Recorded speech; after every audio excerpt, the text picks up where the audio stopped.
அனைவருக்கும் அன்பான காலை வணக்கம். தென்னாசிய நுண்கலை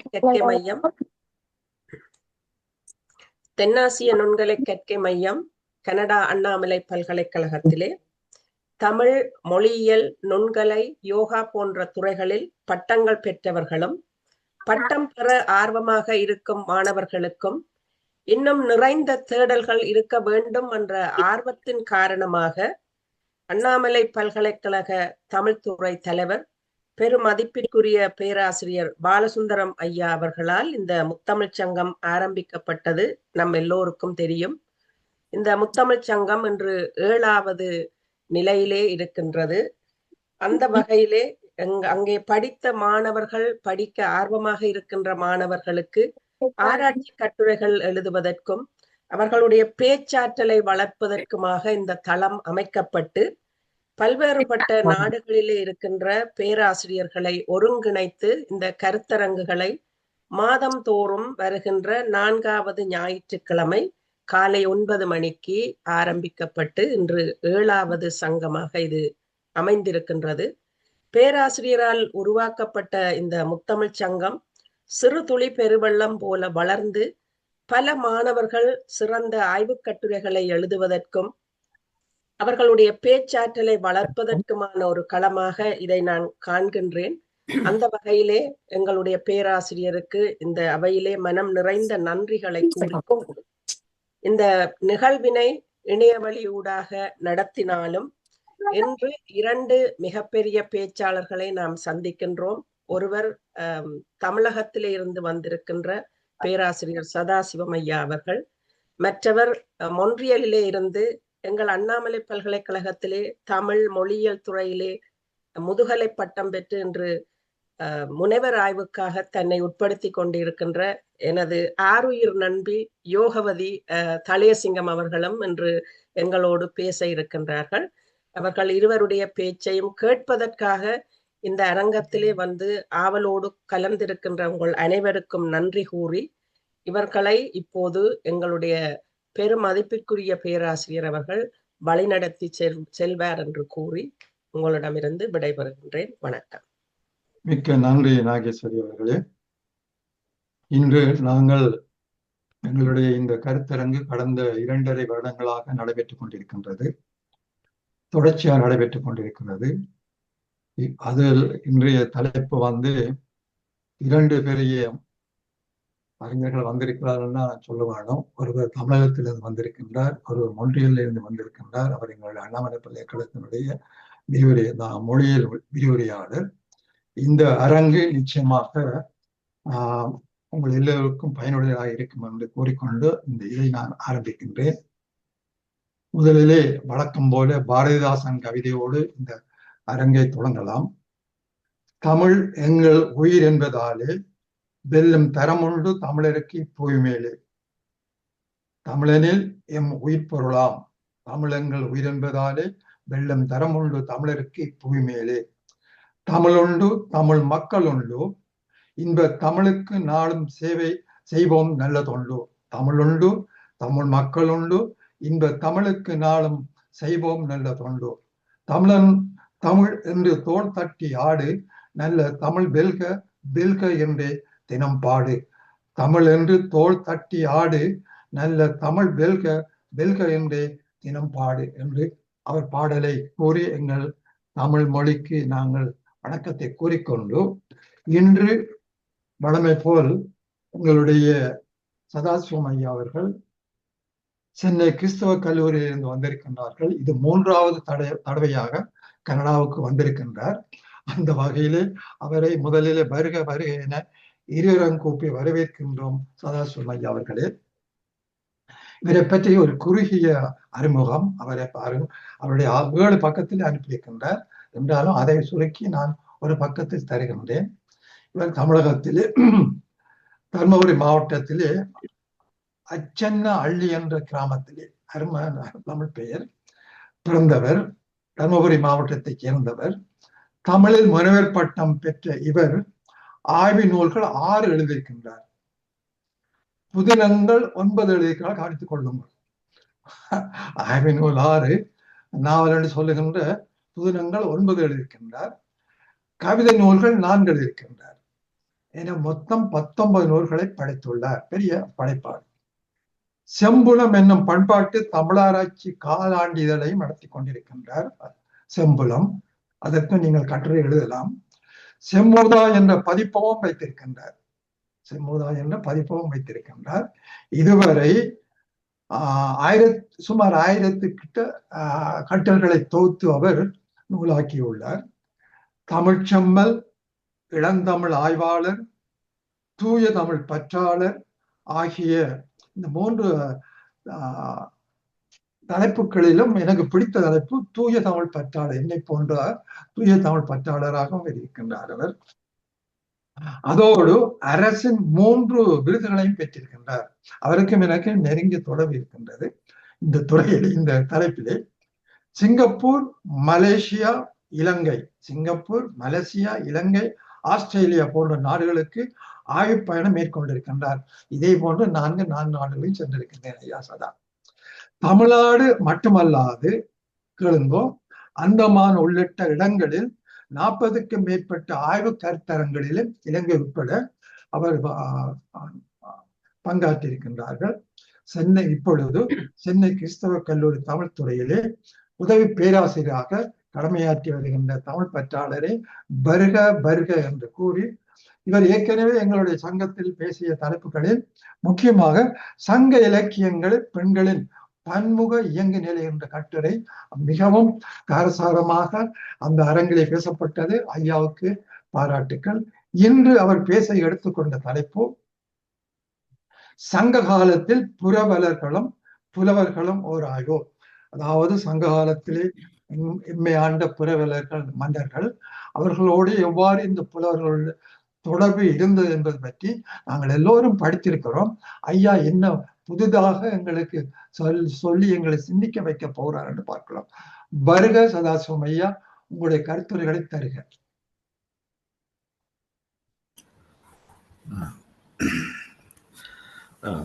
அனைவருக்கும் வணக்கம்.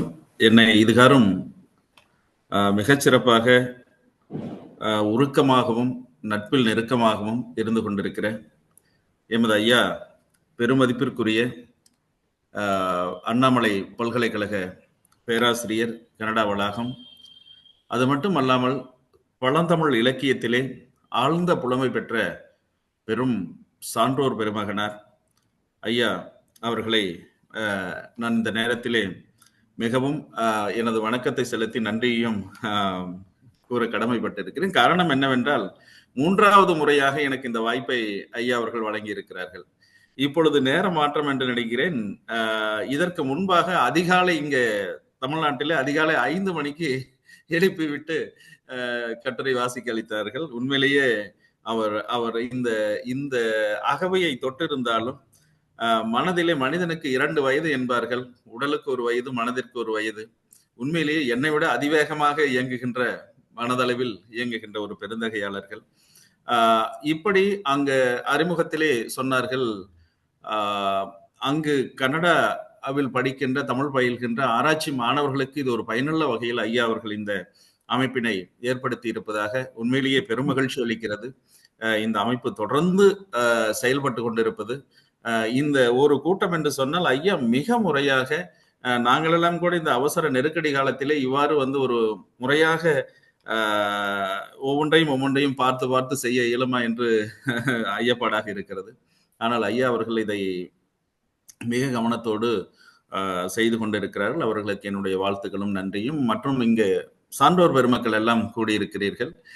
அவர்கள் உங்கள் ஒவ்வொருவருக்கும் என்னுடைய காலை மாலை வணக்கம். தமிழ்நாட்டிலே மாலை, இப்பொழுது கனடாவிலே காலை, இருவேளை வணக்கங்களையும் உங்களுக்கு தெரிவித்துக் கொண்டு என்னுடைய உரை சங்கத்து சான்றோர்களின் அந்த சமூக உறவு நிலை. சங்க புலவர்கள் இரவலர் புரவலர் அப்படின்னு நம்ம சொல்றோம். இரவலர் என்று சொன்னால், அதாவது இங்கு புலவர்களை நாம இரவலர் என்றால் பெறுவோர், புரவலர் என்றால் தருவோர். இந்த இருவரும் எப்படிப்பட்ட ஒரு உறவு நிலையில சங்க காலத்துல பழந்தமிழகத்துல இருந்திருக்கிறாங்க அப்படிங்கிறத நம்ம இலக்கியங்களின் வாயிலாக ஊடாக சில செய்திகளை உங்களுக்கு முன்பாக நான் எடுத்துரைக்க விளைகின்றேன். ஏற்கனவே நான் சங்க புலவர்களை பற்றி, சங்க புலவர்களினுடைய அந்த மாண்புகளை பற்றி, பெண்பார் புலவர்களை பற்றி ஏற்கனவே உரையாற்றி இருந்தேன்.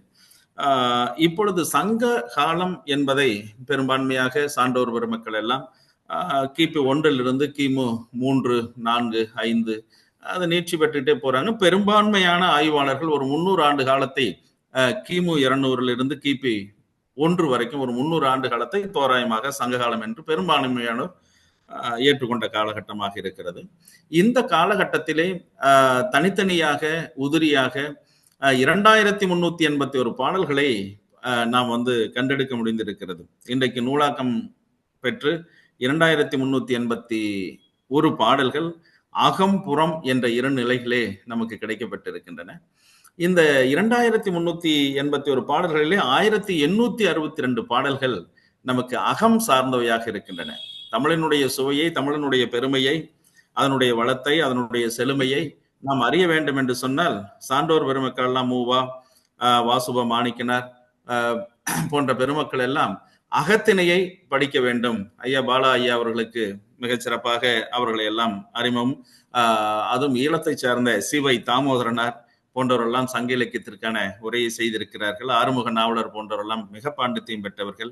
அது மட்டுமல்ல, சு விபுலானந்தர் என்பவர் தமிழர் சால்பு என்ற ஒரு அற்புதமான நூலை சங்க இலக்கியத்தை அடிப்படையாக கொண்டு படைத்திருக்கிறார்கள், ஈழத்தை சார்ந்தவர்.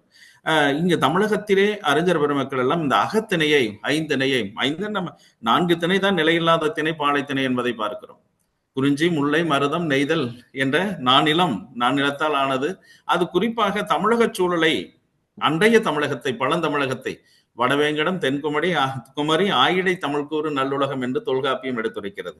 வடக்கே வேங்கடமலை திருப்பதி மலையும், தெற்கே குமரி மலையும், கிழக்கே வங்கக்கடலும், மேற்கே அரபிக்கடலுமாக இந்த எல்லைக்கு உட்பட்ட, அதாவது இன்றைக்கு கர்நாடகம், கேரளம், பாண்டிச்சேரி உள்ளிட்ட பகுதிகள் எல்லாம், தமிழகம் உள்ளிட்ட பகுதிகள் எல்லாம் அன்றைக்கு தமிழ் மொழி பேசுகின்ற மக்கள் பரவி இருந்த இடமாக நம்ம பார்க்க முடிகிறது.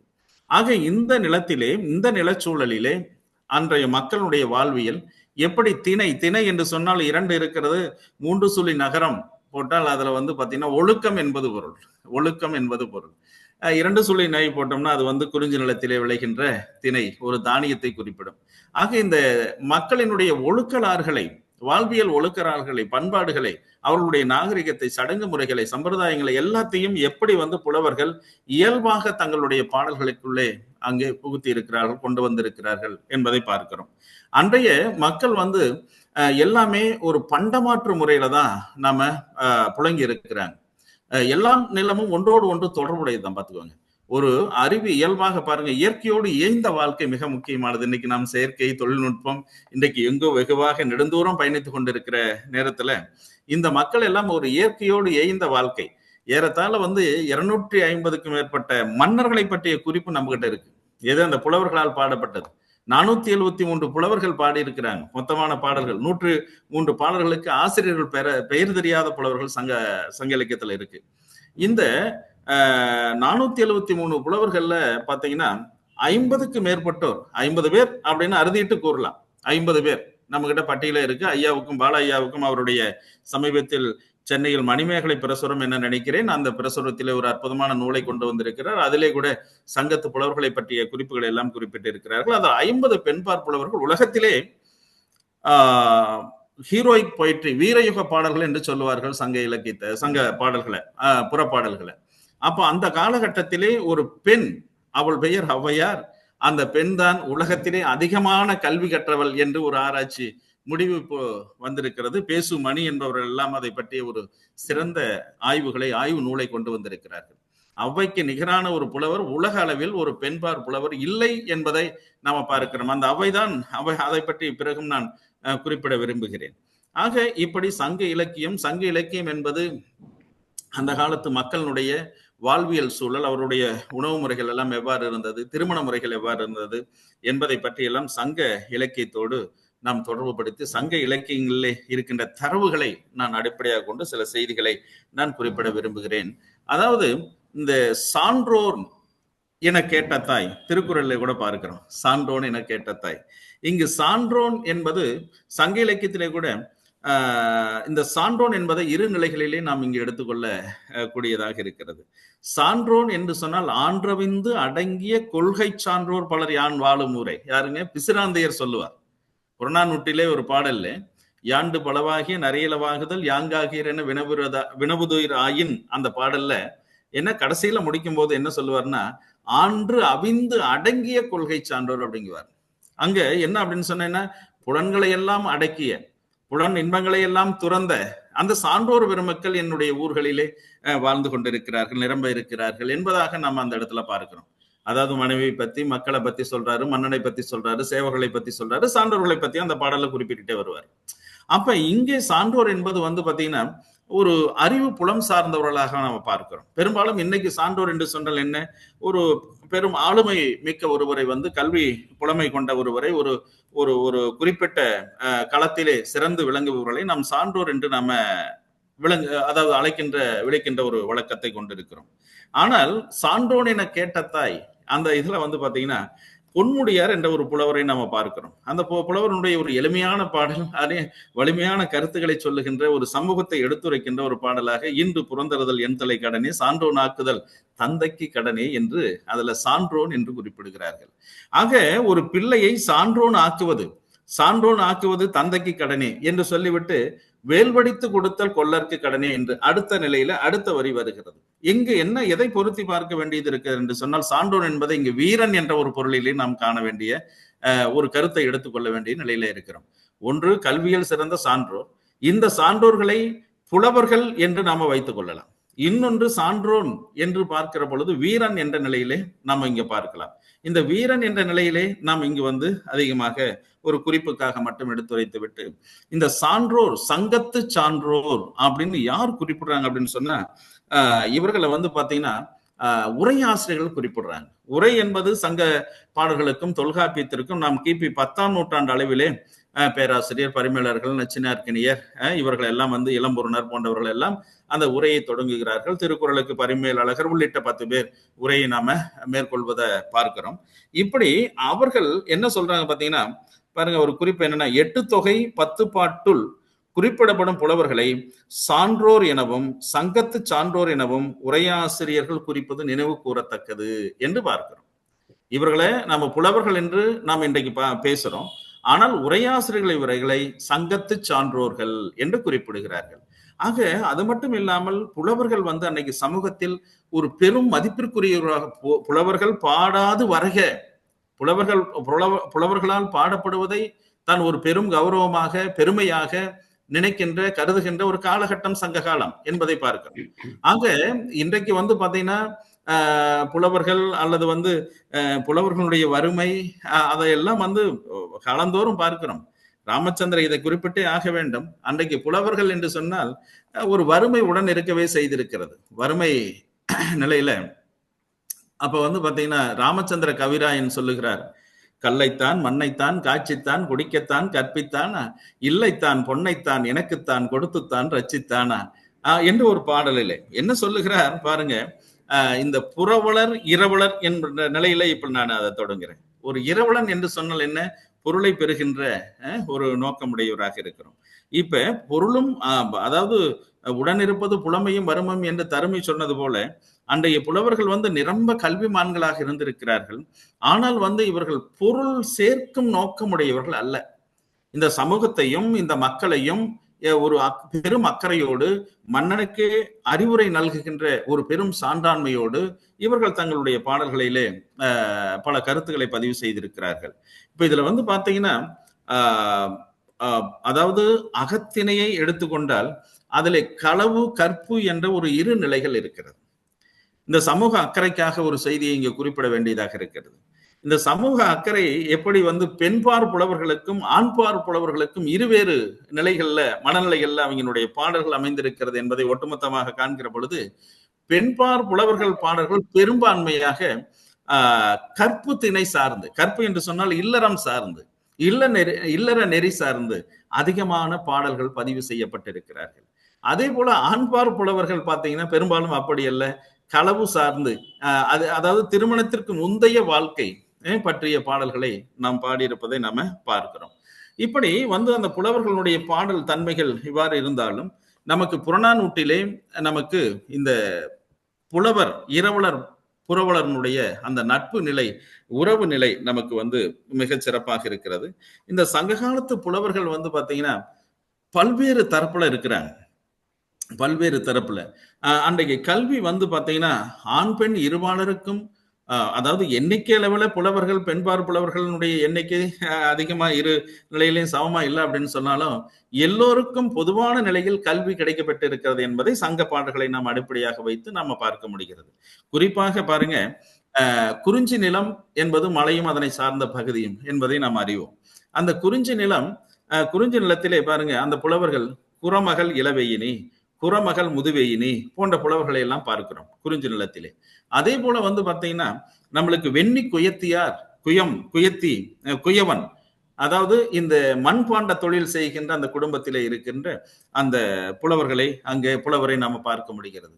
அதே போல அரச குடும்பத்தினராக அஞ்சி அத்தை மகள் நாகையார், அஞ்சின்னா நெடுமான் அஞ்சி, அதாவது அதியமான் நெடுமான் அஞ்சி, அதியமான் அவைக்கு நெல்லிக்கனி கொடுத்த அதியமானுடைய உறவினர் ஒரு பெண் இங்கே புலவராக இருந்திருக்கிறார். அதே போன்று பாண்டிய மன்னனுடைய மனைவி ஒருவர் பூதப்பாண்டியன் தேவி பெருங்கோ பெண்டு, ஒரு அரச குடும்பத்திலும் ஒரு குயவர் குடும்பத்திலும் அதே போல ஒரு குறிஞ்சி நிலம் சார்ந்த குறவர் இனம், அதாவது அந்த மலை மக்களிலும் அங்கு கல்வி பயின்ற நிலையை நாம பார்க்கிறோம். அப்ப அது மட்டுமல்லாமல் ஆண்பார் புலவர்கள் பாத்தீங்கன்னா பிற்காலத்துல சங்க புலவர்களையும் ஔவையார், கபிலர், திருவள்ளுவர், அதியமான்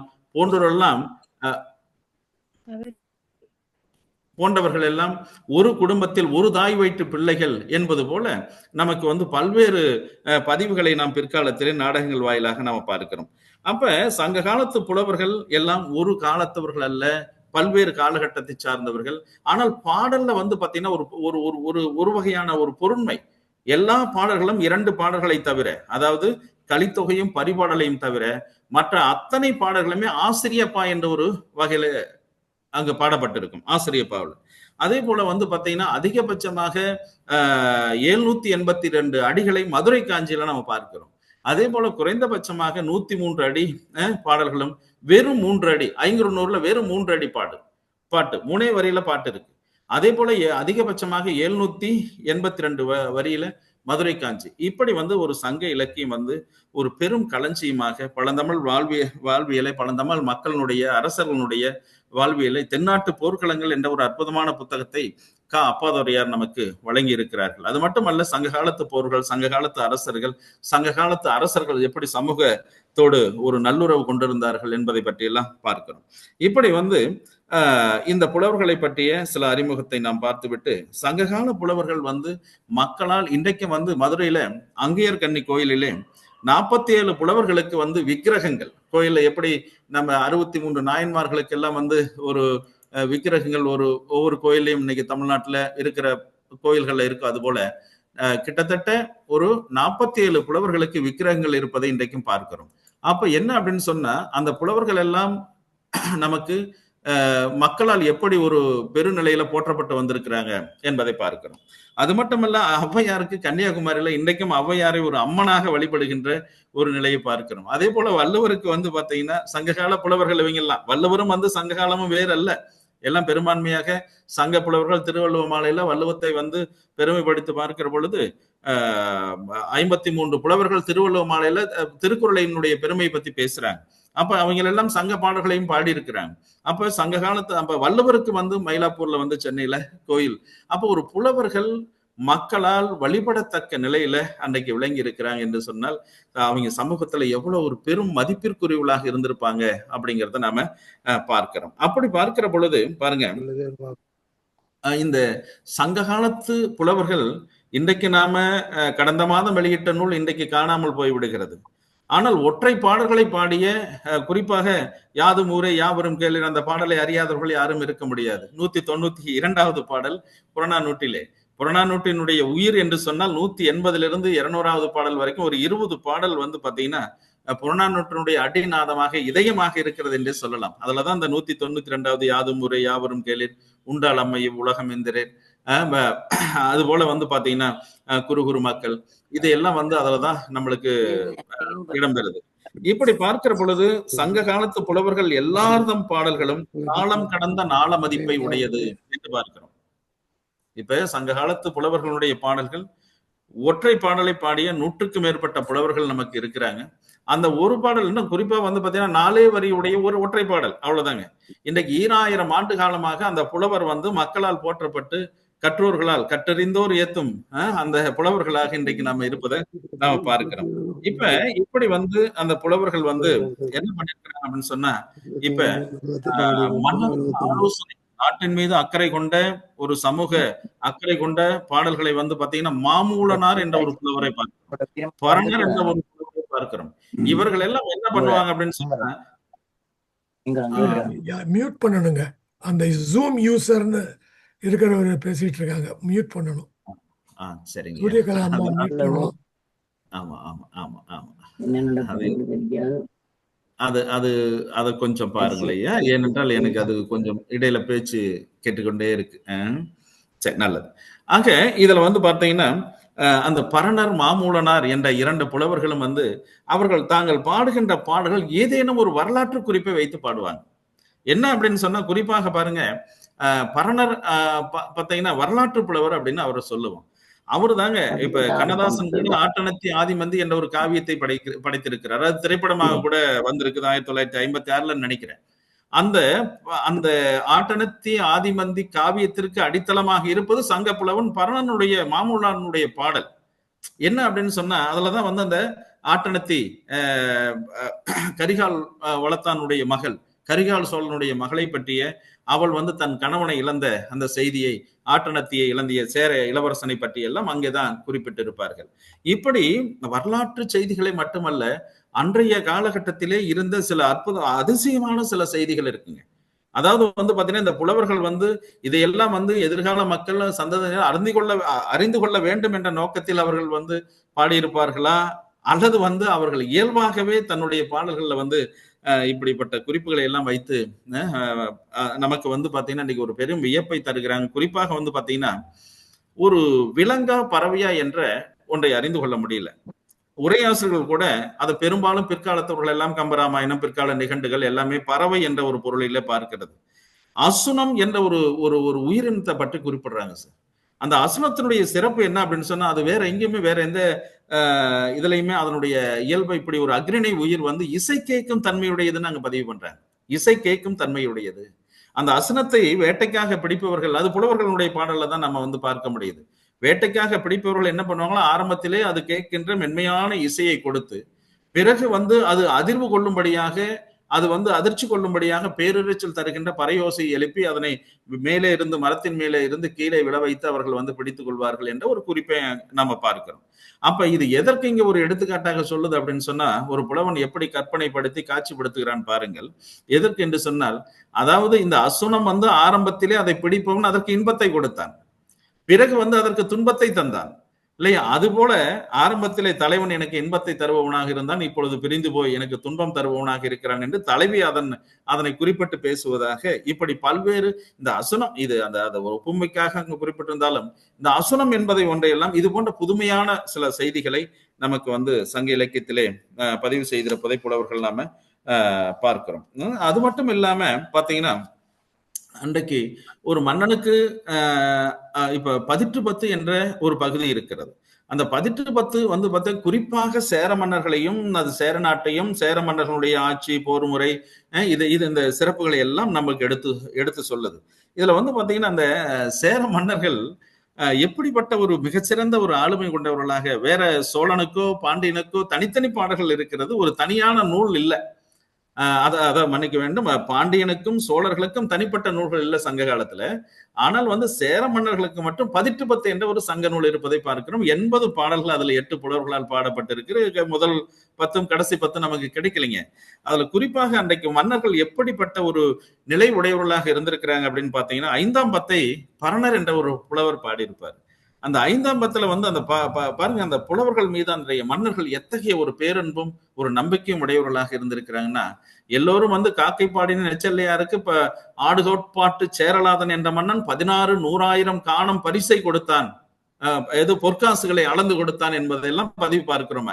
அவ்வளவு பெரும் பொருளை வந்து அங்க தன்னுடைய அந்த பாடலை கேட்டு மகிழ்ந்து அவன் கொடுத்திருக்கிறான் என்பதெல்லாம் பார்க்கிறோம். ஆனால் இந்த சேர மன்னன், குறிப்பாக சேரன் செங்குட்டுவன், அவன் தான் சிலப்பதிகாரம் இயற்றிய இளங்கோவடிகளுடைய தமையன்.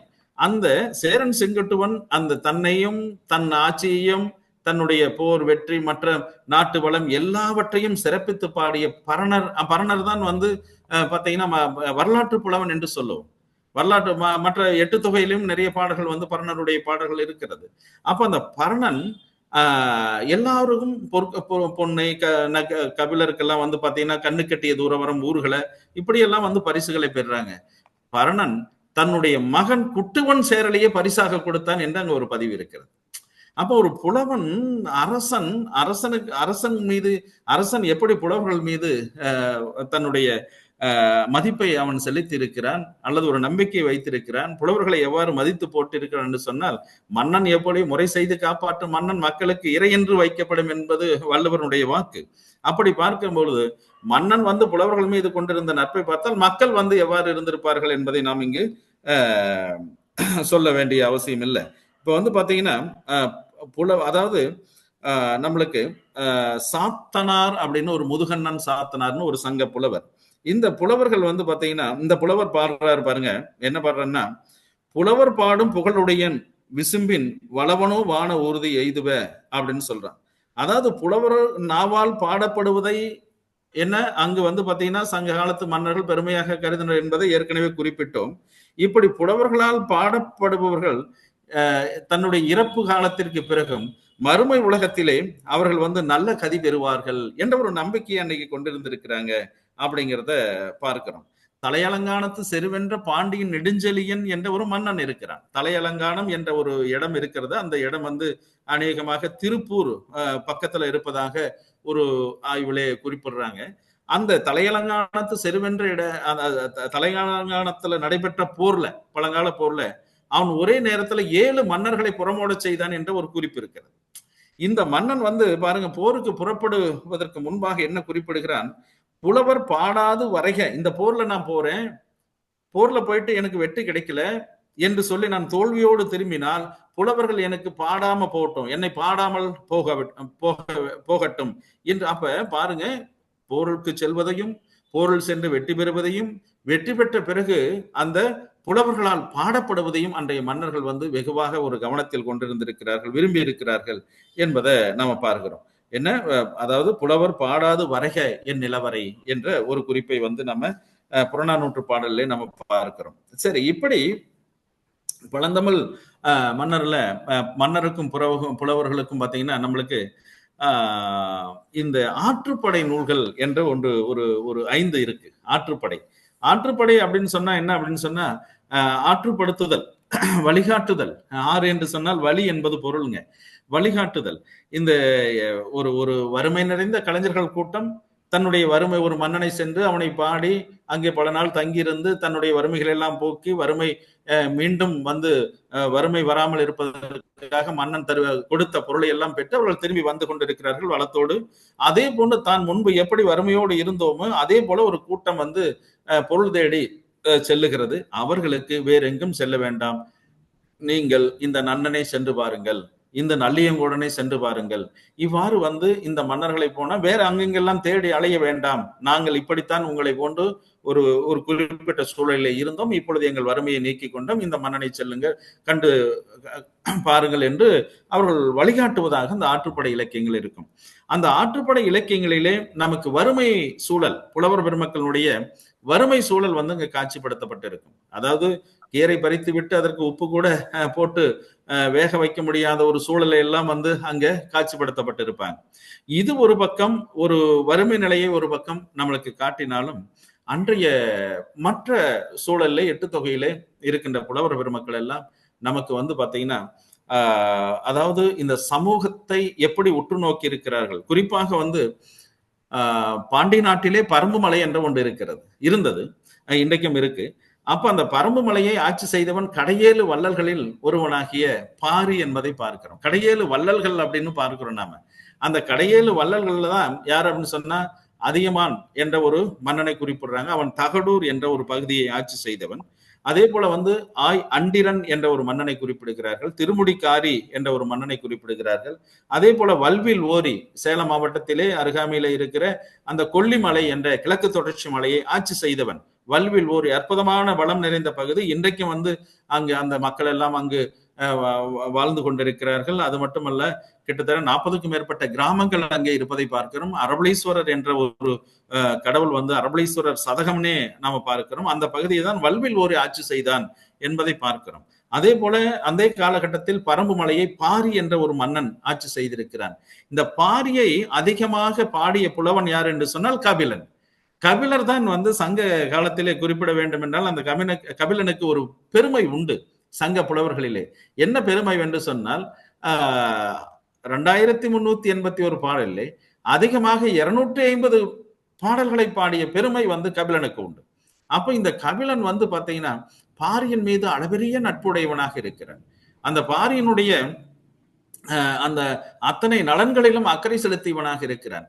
அந்த பாரி தன்னுடைய பரம்பு மலையோடு உரிமையுடையதாக சேர்ந்திருந்த 300 ஊர்களையும் இரவலர்களுக்கு கொடுத்தான் என்பதை குறிப்ப பார்க்கிறோம். அது மட்டுமல்ல, அந்த பாரியினுடைய பரம்பு மலையை மூவேந்தர்களும் சேர சோழ பாண்டியர்களாகிய மூவேந்தர்களும் கைப்பற்றுகின்ற எண்ணத்தோடு அதை முற்றுகையிட்டு கடைசியில பாரியை வீழ்த்தி அந்த மலையை கைப்பற்றிக் கொள்கிறார்கள் என்பதை பார்க்கிறோம். அந்த பாரி மறைவுக்கு பிறகாக பாரினுடைய மக்கள் பாடிய பாரினுடைய பிள்ளைகள், பெண் பிள்ளைகள் 2 பேர் என்று பார்க்கிறோம். அதை ஔவையார், இடைக்கால ஔவையார் தெரியும் இல்லையா? ஔவையார் ஏறத்தாழ சில பேர் 6 பேர்னு குறிப்பிடுறாங்க, சிலர் 5 பேர் அப்படின்னு சொல்றோம், சில பேர் 4ன்னு சொல்றோம். அதுக்கு கீழே கொண்டுட்டு வரல. இடைக்காலத்துல ஒரு ஔவையார் இருக்கிறாங்க. கற்றது கையளவு கல்லாதது உலகளவு என்று கலைமடந்தை ஓதுகிறாள் மெத்த புலவில் வெறும் பந்தையும் கூற வேண்டாம் எறும்பும் தன் கையால் எஞ்சான் என்று ஒரு பாடலை பாடியவர். அந்த கற்றது கையளவு கல்லாதது உலகளவு இன்னைக்கு பழமொழி மாதிரியே எல்லாரும் நம்ம தமிழ் மக்கள் எல்லாரும் அந்த அந்த வரியை நம்ம பயன்படுத்துறோம் இல்லைங்களா? அப்படிப்பட்ட அந்த ஔவையார் தான் பாரி மகளிருக்கு அங்கவை சங்கவை என்ற ஒரு பெயரை குறிப்பிடுகிறார்கள். சங்க இலக்கியத்துல இது இல்ல. சங்க இலக்கியத்துல பாரி மகளிர் பாடிய பாடல் ஒரே ஒரு பாடல் மட்டும் இருக்கிறது. அற்றை திங்கள் அப்படின்னு ஒரு அற்புதமான அந்த தலைப்பிலேயே மேனாள் மனோன்மணியம் சுந்தரனார் பல்கலைக்கழக துணைவேந்தர் ஐயா காப்பா அரவாணன் எல்லாம் அதே தலைப்புல அற்றை திங்கள் என்ற பெயரிலேயே ஒரு நூலை எழுதியிருக்கிறாங்க. அற்றை திங்கள் அவ்விநிலைவில் மிக உருக்கமான பாட்டு. அற்றை திங்கள் அவ்விநிலைவில் எந்தையும் உடையும் எம் குன்றும் பிறர்குல. குன்றுன்னா மலை, அந்த பரம்பு மலை. போன மாசம் பௌர்ணமி நாள்ல அந்த திங்கள்னா மாதத்தையும் குறிக்கும், ஒரு நாளையும் குறிக்கும், அதே போல நிலவையும் குறிக்கும் திங்கள் என்று சொன்னால். போன மாசம் இதே நாள்ல பாத்தீங்கன்னா எங்க தந்தை இருந்தார், உயிரோட இருந்தார். எங்கள் குன்றும் குன்றுனா மலை இல்லையா? அந்த மலை பகுதியும் எங்களுக்கு உரிமையுடையதாக இருந்தது. இற்றை திங்கள் இவ்விநிலைவில் அது எங்களுக்கு உரிமை இல்லை. வெண்டரி முரசின் வேந்தர் எம் குன்றும் கொண்டார். என்ன எங்க குன்ற அந்த 3 வேந்தர்களும் பாத்தீங்கன்னா எங்களுடைய மலையை அவர்கள் கைப்பற்றி கொண்டாங்க அப்படின்னு மிக உருக்கமாக ஒரு கயிறு நிலை சோகமான ஒரு பாடலை அந்த சங்க இலக்கியத்துல அவர்கள் பாடியிருப்பாங்க.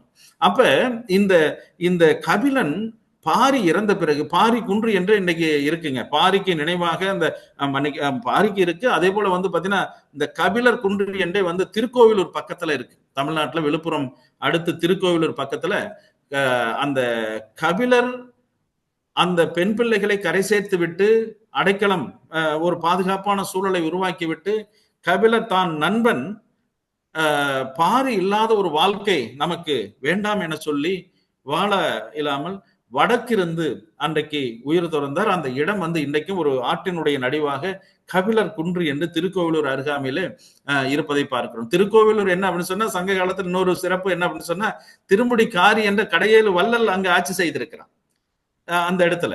அதே போல அங்க கபிலர் குன்று என்று இன்றைக்கும் நம்ம இணையத்திலேயே கூட பார்க்க முடியுது. அந்த குன்று கபிலர் தன்னுடைய ஆருயிர் பாரி பாரி என்று பலரும் ஏத்துகிறார்கள். என்ன பாரி பாரின்னு எல்லாரும் பேசுறீங்களப்பா, என்ன பாரி மட்டும்தான் இது ஒரு வஞ்ச புகழ்ச்சனையாக சொல்றான். மாரியும் உண்டு உலக புறப்பதுவே. மாரின்னா மழை. அந்த மலை வந்து பாத்தீங்கன்னா மலையினுடைய இயல்பு என்ன? இது மேடு அல்லது இங்க வந்து இது ஒரு ஒவ்வொரு நிலம், கலர் நிலம், இல்ல நல்ல நன்னிலம், இப்படி எல்லாம் பார்க்காது. எல்லா இடத்துக்கும் பொதுவாக மழை பொழிவு இருக்கும். இது கடல் உப்பு நீர் அங்க பெய்யறதுனால என்ன பயன்? இப்படி மழை பார்ப்பதில்லை. அது போல வந்து பாத்தீங்கன்னா எப்பொழுதும் எல்லோருக்கும் அந்த மழை பொதுவானதாக எப்படி இருக்கிறதோ அது போல பாரி வருகின்ற இரவலர்களுக்கெல்லாம் வாரி வாரி வணங்குகின்ற ஒரு தன்மை உடையவன் என்பதை அங்க கபிலர் இந்த இரவலன் புறவலன் என்ற நிலையை தாண்டிய ஆன்ம உறவை வந்து இந்த இடத்துல நாம பார்க்க முடியுது பாரிக்கும் கபிலருக்கும். அதே போல வந்து பாத்தீங்கன்னா என்ன, இந்த அவ்வைக்கும் அதிகமானுக்கும் இருக்கிற நட்பை நாம இந்த இடத்துல குறிப்பிட்டே ஆகணுமுங்க. என்ன அந்த அவர்களுக்குள்ள அந்த உறவு எப்படி பாருங்க. அவ்வை வந்து 59 பாடல்களை பாடி இருக்கிறாங்க. சங்க புலவர்கள் பெண்பார் புலவர்கள்ல 59 பாடல்களை பாடிய ஒரு தலைமை சான்ற ஒரு பெண்பார் புலவர்களாக சங்ககால அவ்வை இருந்திருக்கிறாங்க. அந்த சங்ககால அவ்வைக்கு என்ன சிறப்புன்னா அவங்க பாருங்க 11 மன்னர்களை பற்றி தன்னுடைய பாடல்களை குறிப்பிடுறாங்க. 11 மன்னர்களை பாடி இருக்கிறாங்க. 11 மன்னர்களை ஒவ்வொருத்தரும் ஒரு பாடல் அப்படி இருக்குங்க. ஆனால் அதியமானையும் அவனுடைய மகன் பெயர் குறிப்பிடப்படுது. புகுட்டெல்லினின்னு சொல்றாங்க. புகுட்டெல்லினின்னு குறிப்பிடுறாங்க. இவங்க பத்தி மட்டுமே 33 பாடல்களை பாடி இருக்கிறாங்க அவ்வை. அவ்வை வந்து பாத்தீங்கன்னா இந்த அவ்வைக்கு வந்து அவ்வளவு பெரும் சிறப்பு. இன்றைய காலகட்டம் நூற்றுக்கணக்கான ஆய்வுகள் வந்திருக்கு இந்த 59 பாடல்களை. அவ்வை வந்து அன்னைக்கு பிற புலவர்களையும் தன்னுடைய பாடல்கள்ல புலன் அளக்கற்ற அந்தநாளன் யாரு இந்த கபிலரை குறிப்பிடுறாங்க. வெள்ளி வீதியார தன்னோட பாடல்ல பிற புலவர்களையும் தன்னுடைய பாடல்ல குறிப்பிடுறாங்க. இப்படிப்பட்ட அந்த அவ்வைக்கு வந்து அதிகமா நெல்லிக்கனி கொடுத்த வரலாறு சிறு பிள்ளைகிட்ட பள்ளிக்கூடத்து பிள்ளைகிட்ட போய் கேட்டா கூட இன்னைக்கு சொல்லும். என்ன அவ்வளோ ஒரு பிரபலமான ஒரு செய்தி வந்து அதிகமான் அவ்வைக்கு நெல்லிக்கனி கொடுத்தான். நெல்லிக்கனி அப்படிங்கிற ஒரு இது. நெல்லிக்கனி என்ற பெயரில் வந்து பாத்தீங்கன்னா 100வது குறள் திருக்குறள்ல எல்லோரும் அறிந்தது. இனிய உளவாக இன்னாத குறள் கனியிருப்ப காய்க்க வந்துட்டு 100வது குறள். இந்த 100வது குறளுக்கு உரை எழுதுகின்ற பரிமேல் அழகர் என்ன சொல்றாரு பாருங்க. இந்த கனி இனிய உளவாக இன்னாத குறள் கனி இருப்ப கனி இருக்கும் போது ஏன் காய கவரணும், இனிய சொற்கள் இருக்கும்போது ஏன் வந்து இப்படி நாம் வந்து வேண்டப்படாத சொற்களை பயன்படுத்தும், அது அந்த பொருள் இருக்குது.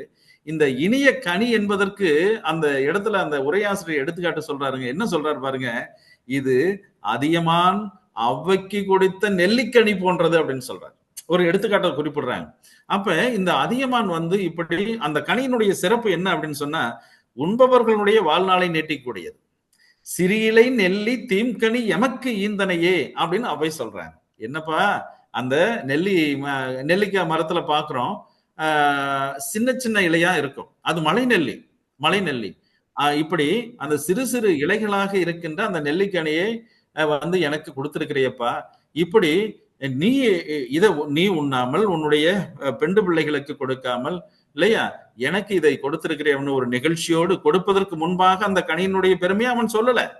உண்ட பிறகு அதனுடைய கனியினுடைய பெருமை அறிந்த ஔவையார் இப்படி நெகிழ்ந்து ஆழகால விடத்தை உண்ட சிவபெருமான் எப்படி அவன் கண்டம் கருத்தவன்னு சொல்றான். என்ன அந்த சிவன் எப்படி வந்து நீண்ட ஆயுளோடு அவன் வந்து விடத்தை உண்ட பிறகும் அவன் வாழ்ந்தான். அது போல நீ நீண்ட காலம் வாழ்ன்னு புறநானூட்டல அங்க நமக்கு அந்த பாடலை பாடுறாங்க. அதியமான் இறந்த பொழுது அவர்கள் இறங்கி பாடிய பாடல்களை நாம் திரும்ப திரும்ப படிப்போமானால் கண்கலங்கி போவோம். அப்படிப்பட்ட ஒரு உருக்கமான அந்த பாடலை வந்து பாத்தீங்கன்னா எங்களுடைய புலவர்கள் நாவிலும் தைத்தது இல்லையா. உன்னுடைய அன்பு உன் உயிரை போக்கி இன்னைக்கு வந்து நாங்கள் எங்க போவோம் அப்படிங்கிற மாதிரியான அந்த சிறியகள் பெரினே எமக்கியும் அண்ணே என்ற பாடலை எல்லாம் அந்த அவ்வை அதியமான் உறவை வந்து இந்த இடத்துல குறிப்பிட்டாக ஒரு நிலையை அவ்வைதான் வந்து என்ன சொல்றாங்க பாருங்க. இன்னைக்கு சர்க்கரையை நாம் அத்தனை பேரும் பயன்படுத்துறோம்ங்க. அது வெள்ளமாகவோ நாட்டு சர்க்கரையாகவோ இல்லை வெள்ளை சர்க்கரையாகவோ இன்னைக்கு பயன்படுத்துறோம். இந்த சர்க்கரை வந்து கரும்பிலிருந்தே எடுக்கப்படுகிறது என்பது எல்லோருக்கும் தெரிஞ்ச ஒண்ணுதான். இந்த கரும்பை பற்றிய வரலாற நாம எவ்வளவு தூரம் பின்னாடி போய் பாக்குறோம் அப்படின்னு சொன்னா புறநானூற்றுல இந்த கரும்பை பற்றிய ஒரு குறிப்பு இருக்குங்க. அது அவ்வை பாடல்ல இருக்கு. 2 இடத்துல குறிப்பிடப்பட்டு இருக்கிறது. என்ன சொல்றாங்க அவ்வை அப்படின்னு சொன்னா அதாவது அதியமான் உன்னுடைய முன்னோர்கள் ஒரு தீவிலிருந்து இந்த கரும்பினை நமக்கு அறிமுகப்படுத்தி இருக்கிறார்கள், இந்த உலகிற்கு அறிமுகம் செய்திருக்கிறார்கள் என்று பார்க்கிறோம். அப்ப இந்த கரும்பினை உலகிற்கு அறிமுகம் செய்தவர்கள் அதியமானினுடைய முன்னோர்கள் என்ற குறிப்பு அவையினுடைய பாடல்களிலே 2 இடங்களிலே இடம்பெற்றிருக்கிறது என்பதை பார்க்கிறோம். இது ஒரு வரலாற்று குறிப்பு. இன்றைக்கு அந்த புலங்கு பொருள்ல, இன்னைக்கு பயன்பாடு பொருள்ல சர்க்கரை அல்லது இனிப்பு எவ்வளவு பெரிய ஒரு முக்கியமானதாக இருக்கிறது. இந்த கரும்பு என்ற ஒரு தாவரத்தை, ஒரு பயிரை இந்த உலகிற்கு அறிமுகம் செய்தவர்கள் தமிழர்கள் என்ற ஒரு பெருமையை நாம மனசார சொல்லணும். ஆக இப்படி அதே போல கோப்பெரும் சோழன், பிசிராந்தையன், இப்படிப்பட்ட ஒரு சூழலிலே சங்கத்து புலவர்கள் ஒரு சமூக அக்கறையோடு அந்த பாடல்களை புனிந்திருக்கிறார்கள். காலத்தினுடைய அந்த கால வெள்ளத்தால் அழிந்து போன பாடல்களை தவிர இன்றைக்கு நமக்கு மிச்சம் இருக்கிற இந்த பாடல்களிலே பழங்காலத்து மன்னர்கள் அவர்களுடைய வாழ்வியல் சூழல், போர் முறைகள், இல்லை அவருடைய வெற்றி, அவர்களுடைய குடை, இது போன்ற பல்வேறு செய்திகளை அறிந்தாலும் மக்கள் வாழ்வியல் சூழல் எவ்வாறு இருக்கப்பட்டது என்பதை நமக்கு மிக அற்புதமாக சொல்லி இருக்கிறார்கள். சங்க காலத்து சான்றோர் பெருமக்கள் இரவலர் புரவலர் என்ற நிலையை தாண்டிய ஒரு உறவினை கொண்டிருந்திருக்கிறார்கள். மக்களும் புலவர்களை ஒரு தெய்வத்திற்கு ஒப்பானவர்களாக மதித்து போட்டி இருக்கிறார்கள். ஆக சங்க பாடல்கள் தான் இன்றைக்கு இருக்கின்ற அத்தனை இலக்கியங்களுக்கும் தாய். அதுதான் அடித்தளம், அதுதான் கருவறை, அதுதான் ஆணிவேர். சங்க பாடல்களிலே நாம் தோய்ந்து போனோமால் அது மட்டுமல்ல, இந்த கைம்பெண்களை பற்றி எல்லாம் அந்த புலவர் பெருமக்கள் பாடியிருக்கிறார்கள். அதெல்லாம் மிக உருக்கமானவை. அவையினுடைய ஒரு பாடல் அதை சொல்லி நான் ஒரு ஒரே மணித்துளியில் முடித்து விடுகிறேன் ஐயா. அவை சொல்லுகிறாள், ஒரு மகன் போருக்கு சென்று விட்டான். போருக்கு சென்று வெற்றியோடு திரும்பி வந்து விட்டான். மகனை பாராட்ட வேண்டும் அல்லவா, பெருமை வெற்றிதானே. ஆனால் அவை சொல்லுகிறாள், ஒரு வீரத்தாய் பேசுவதாக பேசுகிறாள். அவை சொல்லுகிறாள், இந்த போரில் நீ இறந்து போகாமல் வந்து விட்டையே என்று தாய் கேட்கிறாள். எப்படி ஒரு தாய் தன் மகனை இப்படி இறந்து போக நினைப்பாளா? இவ்வீரத்தாய் அப்படி நினைப்பாள். இன்னொரு இடத்துல ஒக்கூர் மாசாத்தியார் சொல்லுகிறாள், ஒரு மகன் அல்லது இல்லோள் செருமுகம் நோக்கி செல்கன விடுமே. ஒரே பிள்ளைதான் இருக்கு, கணவன் போயிட்டான், தமையன் போயிட்டான், தனக்கு ஆண் ஆதரவே இல்லை, ஒரே மகன் தான் இருக்குன்னு அவனையும் போருக்கு அனுப்பிச்சுடுறா. இது வீரத்தாய். இந்த அவை பாடல்ல அந்த தாய் போருக்கு இப்படி இந்த போரிலே இறந்து போகாமல் வந்து விட்டாயே, வெள்ளாடை போர்ப்பித்தலவே அப்படின்னு சொல்றார். என்ன அப்படின்னு சொன்ன அந்த தாய், இந்த போரிலே உன்னை வழிநடத்திய மன்னன் இப்படி ஒரு பெருவீரனை இழந்து விட்டோமே என்று ஒரு கண்ணீர் வடித்திருந்தால் அதுதான் மகனே எனக்கு பெருமை.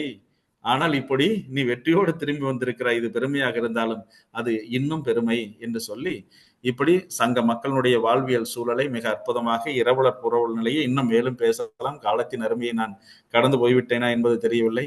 ஐயா பாலசுந்தரம் ஐயா அவர்கள், சான்றோர் பெருமக்கள் எல்லாம் ஏதேனும் வினாக்கள் இருந்தால் ஒரு வார்த்தை சொல்லுங்க. நான் அவசர நிமித்தமாக இருந்து குறிப்பாக ஓடி வந்தேன். இப்படிப்பட்ட ஒரு சூழல். உண்மையிலேயே எனக்கு இந்த ஒரு வாய்ப்பு, இந்த அறிஞர் பெருமக்கள் பெரும்பான்மையாக எனக்கு ஐயாவை தவிர வேற யாரும் பாத்தீங்கன்னா இங்க ஒரு அறிமுகம் இல்லை. ஆனால் இருந்தாலும் இதுவரைக்கும் இதுகாரம் ஏதோ எனக்கு தெரிந்த ஒரு சில செய்திகளை உங்களோடு பகிர்ந்து கொண்டேன். ஏதேனும் இது குறித்த ஒரு சில ஐயப்பாடுகள் இருந்தால் ஒரு சில வினாக்களோடு தொடரலாம். நன்றி, நன்றி, மிக்க நன்றி ஐயா. மிக்க மகிழ்ச்சி ஐயா. நாங்க உங்களுடைய திரைப்படங்கள் பார்ப்பது உண்டு. அது விரும்பி பார்க்கிற காட்சி எதுன்னு தெரியுமா? சரிங்க. காதலனும் காதலியும் மழை நனைவார்கள் வரும். அந்த இன்பம் ஒரு பெரிய இன்பம். பெரிய இன்பம். அதுபோல உங்களுடைய உரை எங்களுக்கு கோடை காலத்துல மழை போல இருந்தது. எல்லோரும் போயிருந்தோம், எல்லோரும் நிரம்ப செய்திகளை சொன்னீர்கள். அது புதிய செய்தி 2 சொன்னீங்கள். 47 புலவர்களுக்கு விக்ரம் இருக்கிற எந்த கோயில்? இந்த கோயில் மதுரையில அங்கையர் கன்னி கோயில்ல, மதுரை மீனாட்சி அம்மன் கோயில்ல இருக்கு. ஆமா ஆமா, நல்ல செய்தி. அது இந்த அசுனம் பறவை பற்றி சொன்னீர்கள். கேள்விப்பட்டிருக்கிறேன். அப்ப அந்த பேர் தெரியும் எனக்கு. ஆனா இந்த செய்தி எனக்கு அது இசை கேட்கும் என்று அங்க குறிப்பிட்டிருக்கியா? இசை கேட்கும். ஆமா, நல்ல செய்தி. சரி, இந்த ஐயாவினுடைய இந்த பேருரையை பற்றி நீங்கள் அடுத்த உரையின் பிற்பாடு கருத்துக்கள் கேட்கலாம், வினாக்கள் கேட்கலாம். எனவே இது முடியும் வரை நிற்பீர்களா? கண்டிப்பா காத்திருக்கேன். நீங்க எவ்வளவு நேரம் இருக்கிறீங்களோ அது வரைக்கும் நான் இருக்கேன். மிக்க மகிழ்ச்சி. இப்பொழுது நாங்கள் 2வது உரையாளரை கூப்பிடுவோம். அவரும் எங்களுடைய அண்ணாமலை பல்கலைக்கழகத்தினுடைய தமிழ் மொழியியல் விரிவுரையாளர். இப்பொழுது உங்களுடைய நாட்டிலே அண்ணாமலை பல்கலைக்கழகத்திலே மொழியியல் துறையிலே PhD பட்டத்துக்குரிய ஆயத்தங்கள் செய்து கொண்டிருக்கின்றார்கள். அவர்கள் இப்பொழுது தொல்காப்பிய திணை அமைப்பு மொழியியல் நோக்கில் இவ்வாறு இருக்கிறது பார்க்கின்றார். பாருங்கள் இதெல்லாம் யோகவதி வாங்கோ.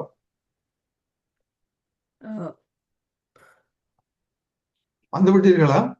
வந்துட்டேன் சார். பேசு. உங்களுக்கு தான் தெரியும். கேக்குதா உங்களுக்கு? நன்றாகவே கேட்கின்றது. எனக்கு புறப்படித்து மொழியையும் வாழ்வின் அர்த்தத்தையும் முதலில் அறிமுகப்படுத்திய என் அன்னை தெய்வத்தின் திருவடிகளை சிறந்தாழ்ந்து வணங்கி தாய்த்தமிழின் செம்மொழி சிறப்பை வாழ்த்தி இந்த ஆய்வுக்களத்தை அழகுற தலைமை தாங்கி அறிவுத்தேடலுக்கு வழிகாட்டும் எங்கள் பாசத்திற்கும் மதிப்பிற்கும் உரிய பேராசிரியர் பாலசுந்தரம் இடையதம்பி ஐயா அவர்களே, தங்கள் ஞான ஒளி இந்த முத்தமிழ் சங்கத்தை வழிநடத்துகிறது. காலம் கடந்த புலமையும் என்றும் குறையாத ஆய்வுத்தாகத்தையும் தன்னுள் கொண்டு இளைஞர் சமுதாயத்திற்கு வழிகாட்டும் தங்களை பணிவோடு வணங்கி மெய்நிகர் வழியாக இணைந்திருக்கும் அறிவு தீபங்களே, எம் தமிழ் நெஞ்சங்களே, உங்கள் அனைவருக்கும் என் கனிவான வணக்கத்தை தெரிவித்துக் கொள்கின்றேன். இன்று நான் ஆய்வுக்கு எடுத்துக்கொண்ட தலைப்பு தொல்காப்பிய திணை அமைப்பு மொழியியல் நோக்கில் ஒரு பார்வை என்பதாகும்.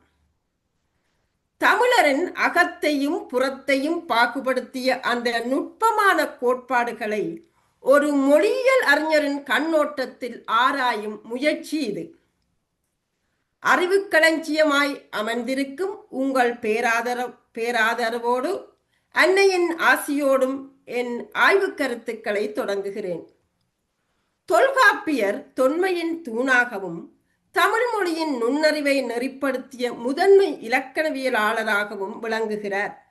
அவரது திணை அமைப்பு வெறும் இலக்கிய கோட்பாடாக அல்லாமல் மொழியியல் நோக்கிலும் ஆழமான அடையாளங்களை பதித்துள்ளது. அகமும் புறமும் என இருவழி பிரிவுகளாக மனித வாழ்வியல் அனுபவங்களை வகுத்து மொழியின் உளவியல், சமூகவியல், அர்த்தவியல் கூறுகளை நுண்ணாக பதிவு செய்த தொல்காப்பியர் ஒரு மொழியியலாளரின் பார்வையையும் ஒரு இலக்கியவாதியின் உள்ளுணர்வையும் ஒரே நேரத்தில் வெளிப்படுத்தியவர். இத்தகைய பெருமை மிக்க பாரம்பரியத்தை மொழியியல் நோக்கில் ஆராயும் இந்த உரையில் தொல்காப்பிய திணையமைப்பின் மொழியியல் அடித்தளங்களை நம்மால் எவ்வாறு புரிந்து கொள்ளலாம் என்பதற்கான ஒரு சிறிய முயற்சியாக இது அமைகிறது. தமிழிலக்கணத்தின் மணிமகுடமாக திகழும் தொல்காப்பியம் ஏறத்தாழ 2000 ஆண்டுகளுக்கு முன்னரே மொழியியல், சமூகவியல் மற்றும் இலக்கிய கோட்பாடுகளை தன்னகத்தே கொண்டுள்ளது ஒரு முன்னோடியான படைப்பாக அமைந்துள்ளது. தொல்காப்பியத்தின் திணையமைப்பு என்பது வெறும் இலக்கிய பகுப்பாய்வு மட்டுமல்ல, அது மொழியின் சமூக, பண்பாட்டு மற்றும் இயற்கை சூழலை ஒன்றிணைத்து மனித வாழ்வியலை மொழியின் மையமாக கருதிய ஒரு புரட்சிகரமான அணுகுமுறையாகும். நவீன மொழியியல் கோட்பாடுகளான சூழல்சார் மொழியியல், நடப்பியல் மற்றும் குறியீட்டியல் ஆகியவற்றின் அடிப்படை கூறுகளை தொல்காப்பியர் 2000 ஆண்டுகளுக்கு முன்பே தனது திணை கோட்பாட்டில் உள்ளடக்கியுள்ளார். நான் இந்த ஆய்வுக்கான கருதுகோளாக முன்வைப்பது, தொல்காப்பியத்தின் திணை கோட்பாடு மொழியின் பொருண்மை வெளிப்பாடுகள் சூழல் சார்ந்தவை என்பதையும் அவை தமிழர் அறிதிறனில் வகமை சட்டகங்களாக நிலைநிறுத்தப்பட்டுள்ளன என்பதனையும் விளக்குவதன் மூலம் நவீன சொற்பொருளியல் மற்றும் நடப்பியல் பிரிவுகளுக்கு உறுதியான முன்னோடி சிந்தனையை வழங்கியுள்ளது. இந்த ஆய்வு திணை கோட்பாட்டை ஓர் ஆழமான மொழியியல் பகுப்பாய்வுக்கான சட்டகமாக அணுகி தொல்காப்பியரின் சிந்தனைகளின் சமகால பொருத்தப்பாட்டை நிறுவுவதை நோக்கமாக கொண்டுள்ளது. மொழியியல் நோக்கில் திணை கோட்பாட்டின் முக்கியத்துவம் என்ன என்பதை பற்றி நாங்கள் பார்ப்போம். திணை கோட்பாடு ஒரு சொல்லின் பொருளை அதன் வெளிப்படையான பொருளில் மட்டும் பார்க்காமல் அது பயன்படுத்தப்படும் நிலம், அதாவது முதல் பொருள், அதனுடன் தொடர்புடைய பண்பாட்டு அம்சங்கள், கருப்பொருள் மற்றும் உணர்ச்சி வெளிப்பாடுகள், உரிப்பொருள் ஆகியவற்றின் அடிப்படையில் முழுமையாக புரிந்து கொள்ள உதவுகின்றது. இந்த அணுகுமுறை மொழி என்பது ஒரு சமூகத்தின் கூட்டு நினைவோடு, அதாவது வரலாறு, பாரம்பரியங்கள், நம்பிக்கைகள் மற்றும் கதைகள் இவற்றில் இருந்து பிரிக்க முடியாத வகையில் பிணைந்துள்ளது என்பதை தெளிவாக உணர்த்துகிறது. எனவே தொல்காப்பியத்தின் திணை அமைப்பு மொழியியல் ஆய்வில் ஒரு தனித்துவமான ஆழமான சிந்தனையாக இன்றும் போற்றப்படுகிறது. மேலும் தொல்காப்பியத்தின் திணைக்கோட்பாடு மொழியின் பொருண்மை உருவாக்கத்தில் சூழல் மற்றும் அறிதிறன் வகிக்கும் பங்கை பற்றிய ஆழமான புரிதலை வழங்குகிறது. இந்த சட்டகத்தை நவீன மொழியியலின் 2 முக்கிய பிரிவுகள் மூலம் நாம் ஆராயலாம். ஒன்று சூழல்சார் சொற்பொருளியல், மற்றது அறிதிறன் சட்டக சொற்பொருளியல் என்பனவாகும். இங்கே முதல் பொருளை முன்னில் நாங்கள் பார்த்து கொள்வோம். முதல் பொருள் என்பது ஒரு பாடலின் அல்லது இலக்கியத்தின் அடிப்படை சூழலை வரையறுப்பதாகும். இதிலே நிலம், அதாவது ஐவகை நிலம், குறிஞ்சி, முல்லை, மருதம், நெய்தல், பாலை, இத்துடன் மற்றும் இருவகை பொழுது என்ற 2 கூறுகளும் அடங்குகின்றன. அதாவது சிறுபொழுது மற்றும் பெரும்பொழுது. மொழியியல் செயல்பாட்டில் இது ஒரு சூழல் குறிப்பான் போல செயல்பட்டு ஒரு குறிப்பிட்ட சொற்றொடரின் பொருளை சூழலுடன் இணைக்கிறது. பகுப்பாய்வில் இது சூழல்சார் சொற்பொருளியல் என்ற அணுகுமுறையில் ஒரு சொல்லின் பொருண்மைக்கான எல்லைகளை நிர்ணயிக்க உதவுகிறது. தொல்காப்பியர் மொழியினுடைய பொருளை புரிந்து கொள்ள சூழலை முதன்மைப்படுத்தினார். இதனை முதலும் கருவும் ஈண்டிய பொருள்வையின் மரபு வழிப்படிமே என்ற நூற்பா விளக்குகிறது. ஒரு மொழியின் பொருள் என்பது தனிப்பட்ட சொற்களால் மட்டும் தீர்மானிக்கப்படுவதில்லை. மாறாக அது இடம்பெறும் சூழல் மற்றும் பண்பாட்டு குறியீடுகளால் தீர்மானிக்கப்படுகிறது என்பதை வலியுறுத்துகிறது. இங்கே சூழல்சார் சொற்பொருளியலை நோக்குவோம்.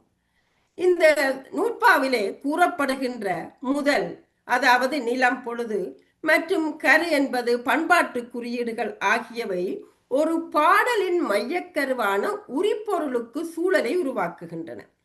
இது நவீன மொழியிலே ஒரு சொல்லின் பொருள் அது பயன்படுத்தப்படும் சூழல், அதாவது இடம், காலம், சமூக அமைப்பு சார்ந்து மாறுபடும் என்ற கோட்பாடுடன் ஒத்துப்போகிறது.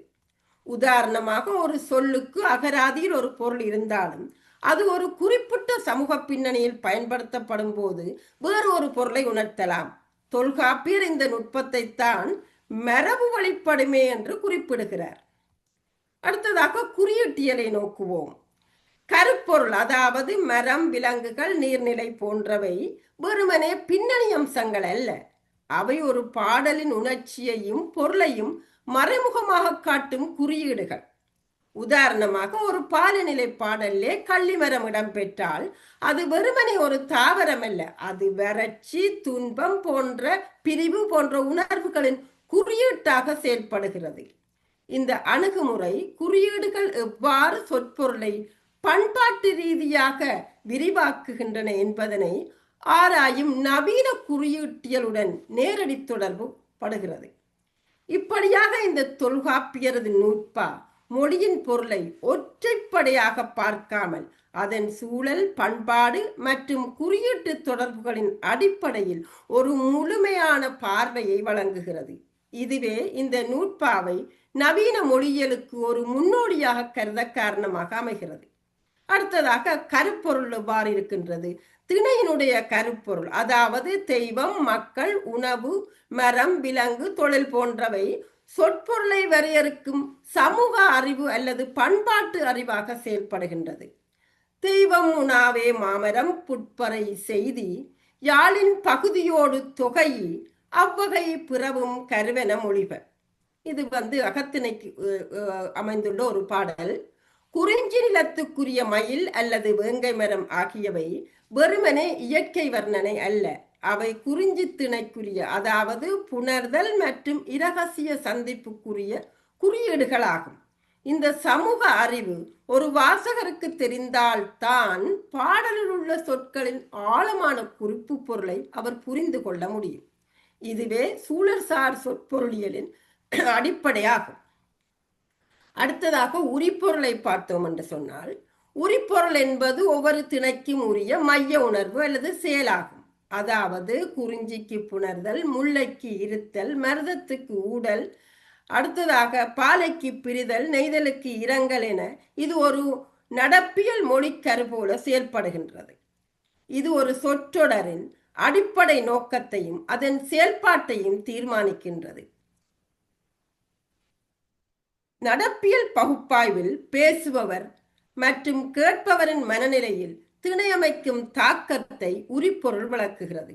ஒரு பாடலில் சொல்லப்பட்டிருக்கும் வார்த்தைகளின் நேரடி பொருளை தாண்டி அதன் உள்ளுணர்வையும் நோக்கத்தையும் புரிந்து கொள்ள உரிப்பொருள் உதவுகிறது. உரிப்பொருள் அல்லன மயங்கவும் பெறுமே. இந்த நூற்பா நிலம், பொழுது, அதாவது முதல் பொருள் மற்றும் கருப்பொருள் ஆகியவை ஒரு திணையில் இருந்து மற்றொரு திணையுடன் கலக்கலாம்.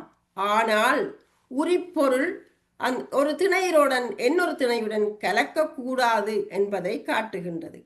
இது மொழியியலில் ஒரு சட்டகத்தின் மைய கருத்தை மாற்றினால் அந்த சட்டகமே சிதைந்துவிடும் என்பதற்கான ஒப்புவமையாகும். அதாவது ஒரு குறிஞ்சி பாடலிலே இருத்தல் என்பது முல்லை திணைக்குரிய உரிப்பொருள்.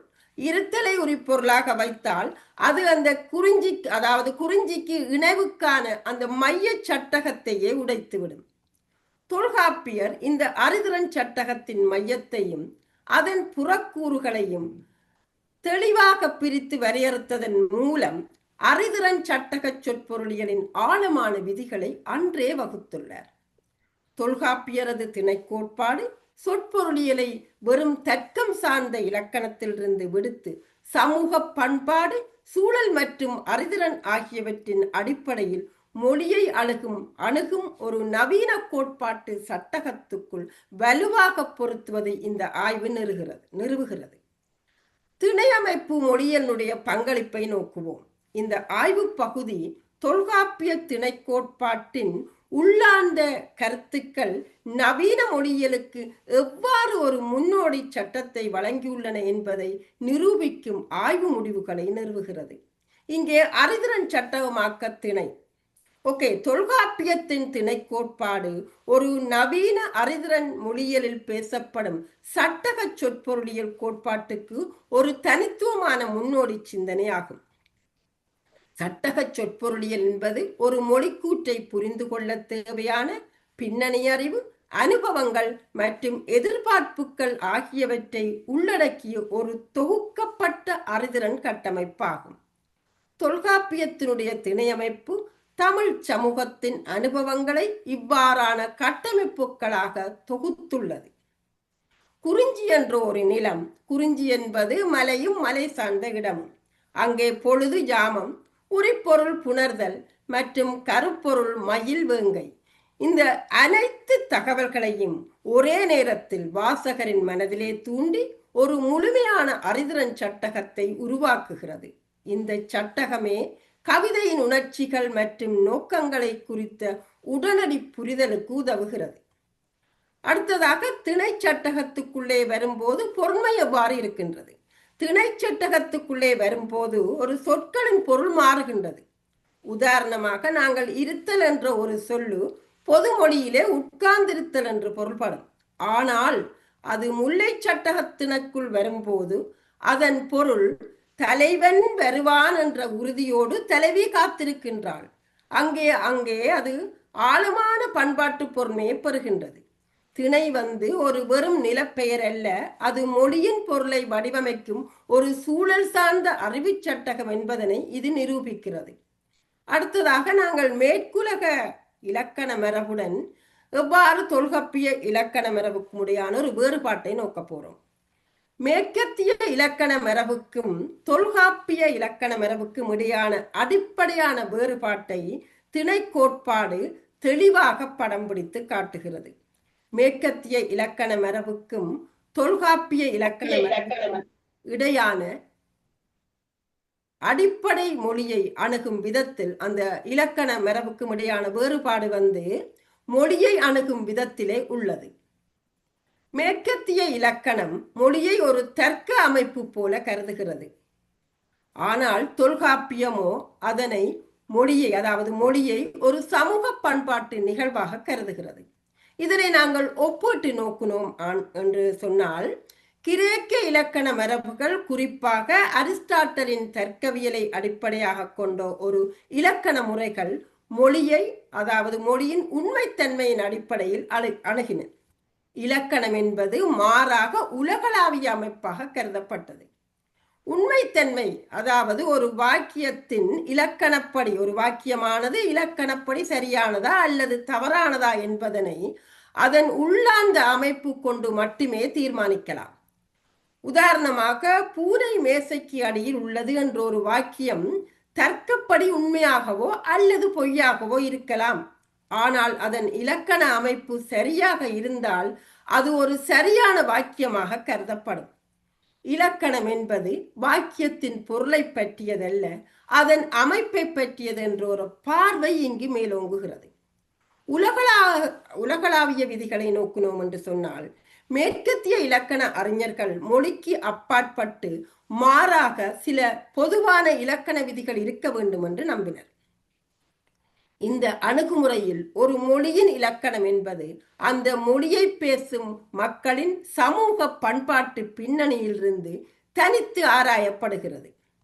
இங்கே மொழியை அதன் உள்ளார்ந்த அமைப்பில் இருந்து தனித்து பேச்சாளர்களுடைய நோக்கம், சூழல், உணர்ச்சி, பண்பாடு ஆகியவற்றை புறக்கணித்து தர்க்கவியல் அடிப்படையில் மொழியை பார்க்கும் ஒரு அணுகுமுறை அமைந்துள்ளது. பேச்சாளரின் நோக்கம், சுவை போன்றவை மொழியியல் ஆய்வை பொறுத்த மட்டில் முக்கியமல்ல. உதாரணமாக, ஒரு இலக்கண பிழையான வாக்கியத்தை எடுத்துக்கொள்வோம். மேசை பூனை மீது உள்ளது என்பதற்கு பதிலாக மேசை பூனை மீது உள்ளது என்று ஒரு வாக்கியம் அமைக்கப்பட்டால் ஒரு மேற்கத்திய இலக்கண அறிஞர் உடனடியாக பிழை என சுட்டி காட்டுவார். ஏனெனில் இந்த வாக்கியத்தின் தர்க்க அமைப்பு பிழையானது. இங்கு இந்த வாக்கியத்தை சொன்னவரின் நோக்கம், சூழல், உணர்ச்சி போன்றவை கருத்தில் கொள்ளப்படுவதில்லை. இதுதான் மேற்கத்திய மரபின் அணுகுமுறை. ஆனால் தொல்காப்பியத்திலே பொருளதிகாரத்தின் நிலைப்பாடு என்ன என்று நோக்கினோம் ஆயின், இதற்கு மாறாக தொல்காப்பியத்தின் திணைக்கோட்பாடு மொழியை சமூகம், உணர்வு மற்றும் பண்பாடு ஆகியவற்றுடன் இணைத்து சமூக பண்பாட்டு மொழியியல் அணுகுமுறையை முன்வைத்தது.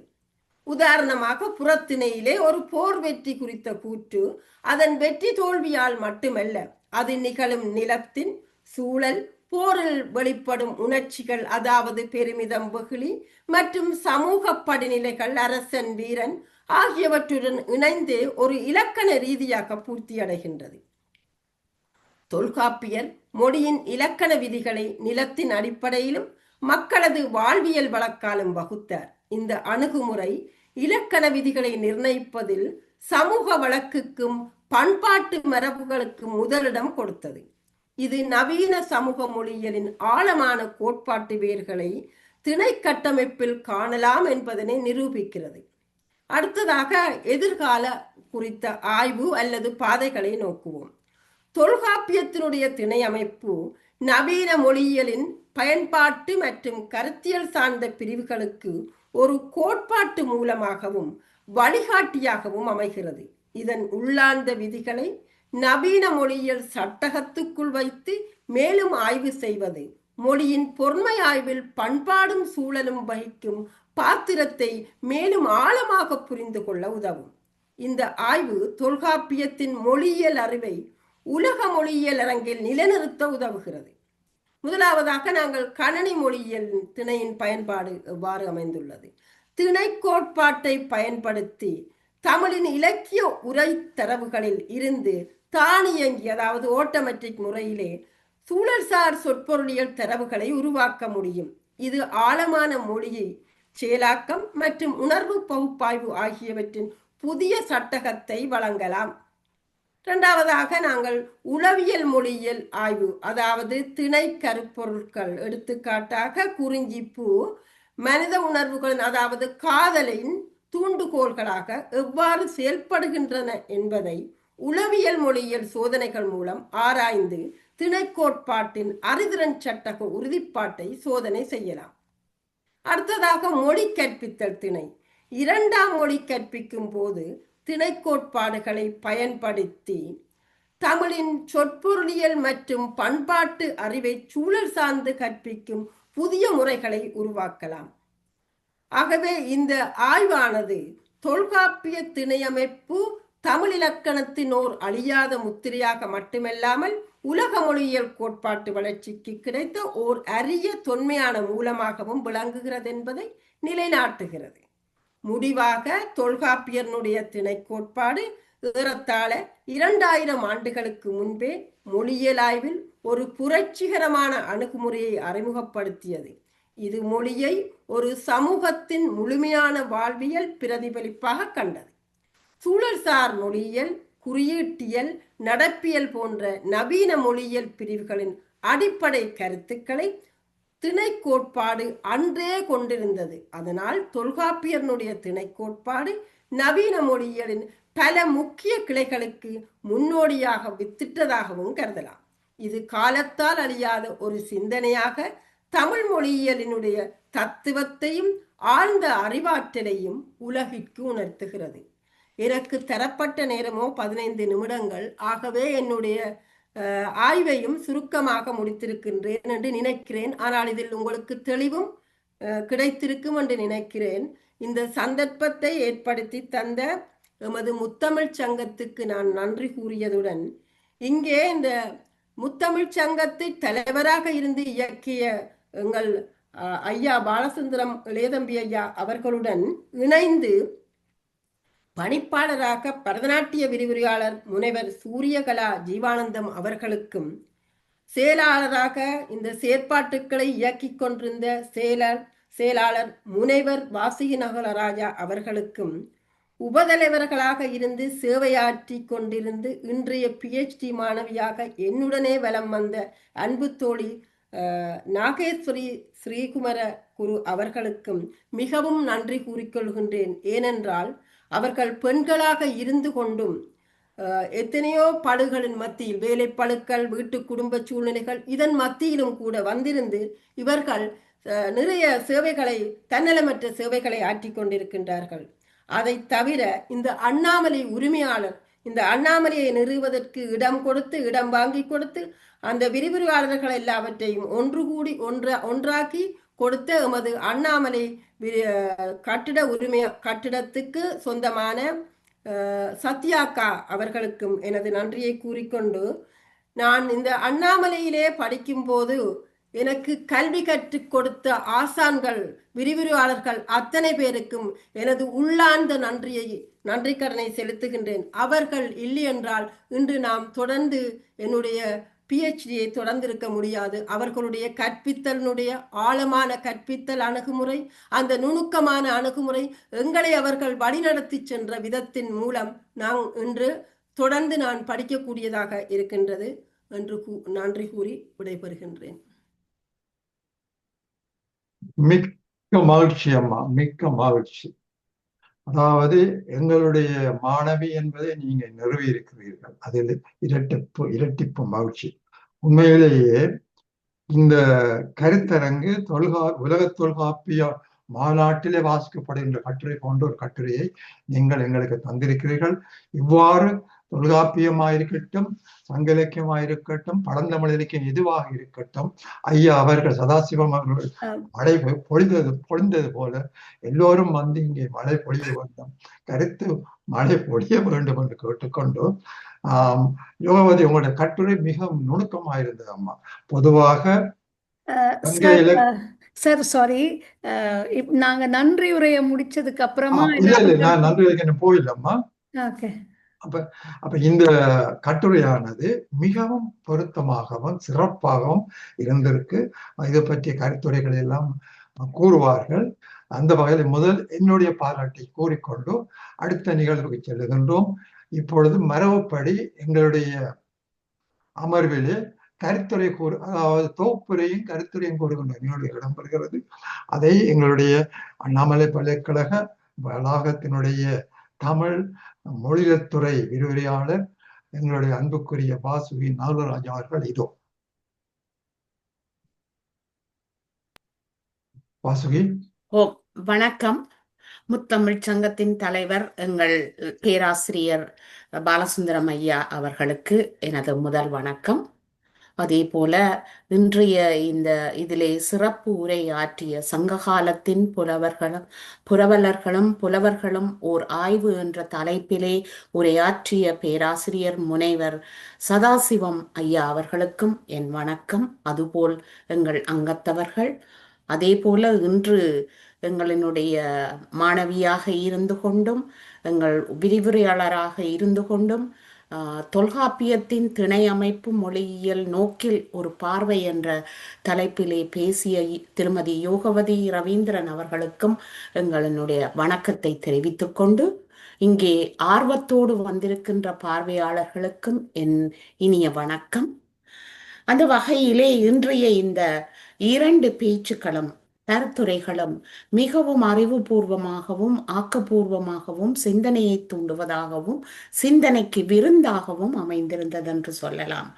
அந்த வகையிலே பெண்பால் புலவர்கள் பற்றிய ஆய்வை செய்திருந்த இவர் சங்க புலவர்கள் எப்படிப்பட்ட தகமையிலே இந்த புலவர்கள் இருந்தார்கள் என்பதும், அந்த புலவர்களுக்கு புலவர்களாக இருந்த வேந்தர்கள் எந்தளவு தூரம் எவ்வளவு பெரிய ஆக்கபூர்வமான உதவிகளை வழங்கி அவர்களுக்கு சிறப்பான தகுதியை வழங்கி அவர்களை ஊக்கப்படுத்தி இருந்தார்கள் என்பதையும், அவர்களுடைய அதற்கு ஆய்வாக பல்வேறு வகையான ஆய்வுகளையும் எங்களுக்கு முன்னிலையாக கொண்டு வந்திருந்தார்.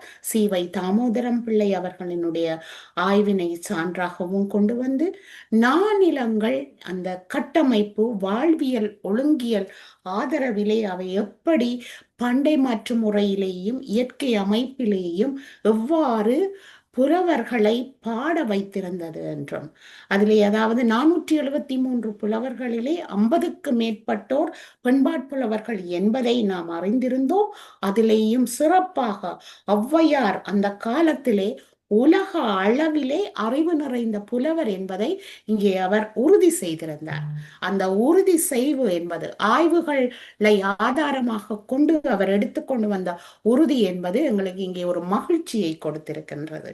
அதே போல அவர் பிசிராந்தையாரனுடைய அந்த அறிவு அடங்கிய ஆய்ந்தறிவு அடங்கிய சான்றுகளையும் எங்களுக்கு எப்படி சான்றோன் என்கின்ற அந்த சொல் எவ்வாறு புலவர்களுக்கு தகுதி வாய்ந்ததாக அமைந்திருக்கிறதோ அதுபோல வீரம் நிறைந்தவர்களுக்கும் அதுவே தகுதி வாய்ந்ததாக அமைந்திருக்கிறது என்பதை இங்கே எங்களுக்கு உறுதி செய்து கொண்டிருந்தார். இப்படியாக ஒரு வகையிலே பொருள் சேர்க்கின்ற பொழுது அங்கே பொருள் சேர்ப்பது மாத்திரமல்ல, புலவர்கள் பொருள் சேர்ப்பதிலே அங்கே அக்கறை செலுத்தவில்லை. தமிழ் புலவர்கள் பாடல்களை பாடுவதும் போற்றுவதும் தமிழோடு இணைந்து வாழுவதும் தான் அவர்களது வாழ்க்கையாக இருந்திருக்கிறது என்பதை எங்களுக்கு குறிப்பாக எடுத்து தந்திருந்தார்.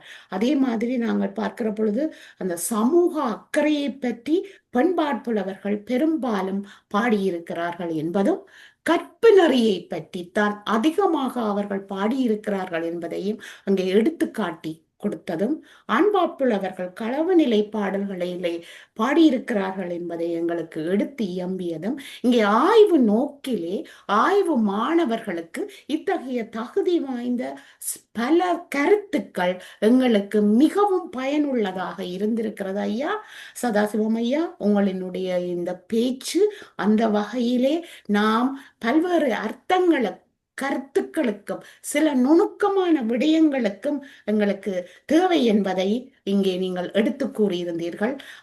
பேராசிரியர் குறிப்பிட்டது போல மதுரை அங்கையர்கண்ணி கோவிலிலே 47 புலவர்களுக்கு விக்கிரகங்கள் இருக்கிறது என்பது எங்களுக்கு ஒரு புதிய கருத்தாக அநேகமானோருக்கு இருக்கிறது. ஆகவே அந்த தகவலை கருத்தாக எங்களுக்கு தந்ததற்கு நாங்கள் மிக நன்றியுடையவர்களாக இருக்க வேண்டும். அதே மாதிரி நீங்கள் 192வது அந்த புறநானூற்று பாடல்ல அவர்கள் எவ்வாறு அது எங்களுக்கு உலக அளவிலே மாங்குடி மருதனாருடைய பாடல் யாதுமூரே யாவரும் கேளீர் என்பது எவ்வளவு தகுதிப்பாடு உடையது என்பதை நீங்கள் மீண்டும் உறுதி செய்திருக்கிறீர்கள் என்பதை இங்கே நான் குறிப்பிட விரும்புகிறேன்.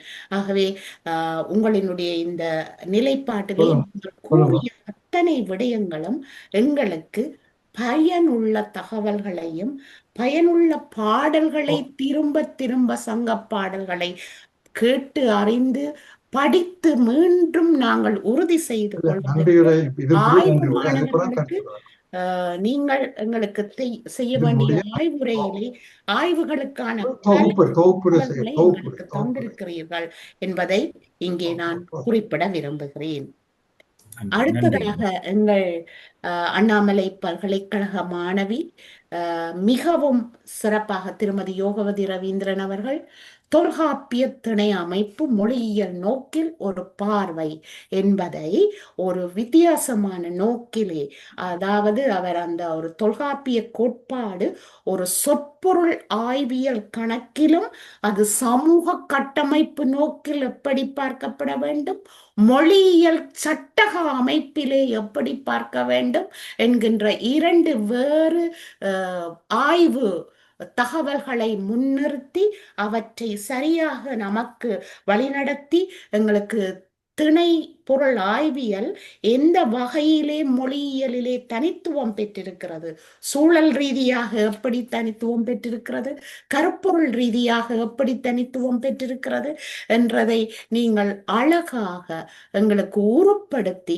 சட்டமைப்புப்படுத்தி, அதாவது மரபு வழியிலே நாங்கள் எவ்வாறு ஒவ்வொரு உதாரணங்களையும் எடுத்து காட்ட வேண்டும், அவற்றிலே அந்த பாலை, அதாவது குறிப்பாக நீங்கள் அந்த பாலை நிலை பாடலிலே அந்த கள்ளி மரம் அது எப்படி ஒரு குறிப்பு பொருளிலே ஒரு பெருமதி வாய்ந்ததாக நமக்கு இருக்கிறது என்றதை, வறட்சி, வறுமை, போராட்டம் என்பதன் குறியீடாக அது இருக்கிறது என்பதை அழகாக எடுத்து வந்து எங்களுக்கு உதாரணமாக காட்டியமை மிகச் சிறப்பாக இருந்தது. அதே மாதிரி அந்த தெய்வம், உணவு, மக்கள் அதை எல்லாமே ஒரு வரிசைப்படுத்தப்பட்டு ஒரு சரியான முறையிலே நாம் எப்படி ஒரு மொழியியல் நோக்கிலே ஒரு விஷயத்தை நாங்கள் பார்க்கிறோம், அதை எப்படி பார்க்கப்பட வேண்டும், பார்க்கின்ற பொழுது தொல்காப்பியனுடைய சிந்தனை மொழியியல் ஆய்விலேயே அந்த காலத்திலேயே ஒரு புரட்சியை ஏற்படுத்தி இருக்கிறது என்கின்ற தகவல்களும், அதனோடு சேர்த்து அந்த புரட்சிக்குள்ளே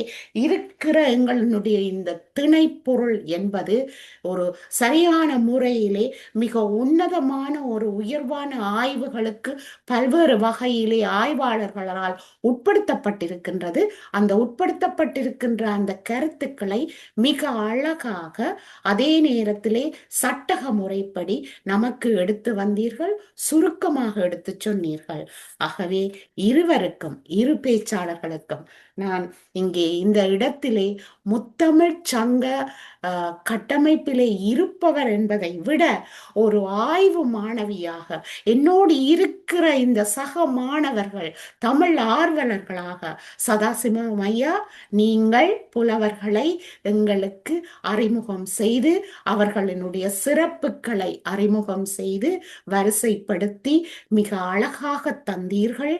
உங்களினுடைய பேச்சு இன்று எங்களுக்கு ஒரு தமிழ் விருந்து.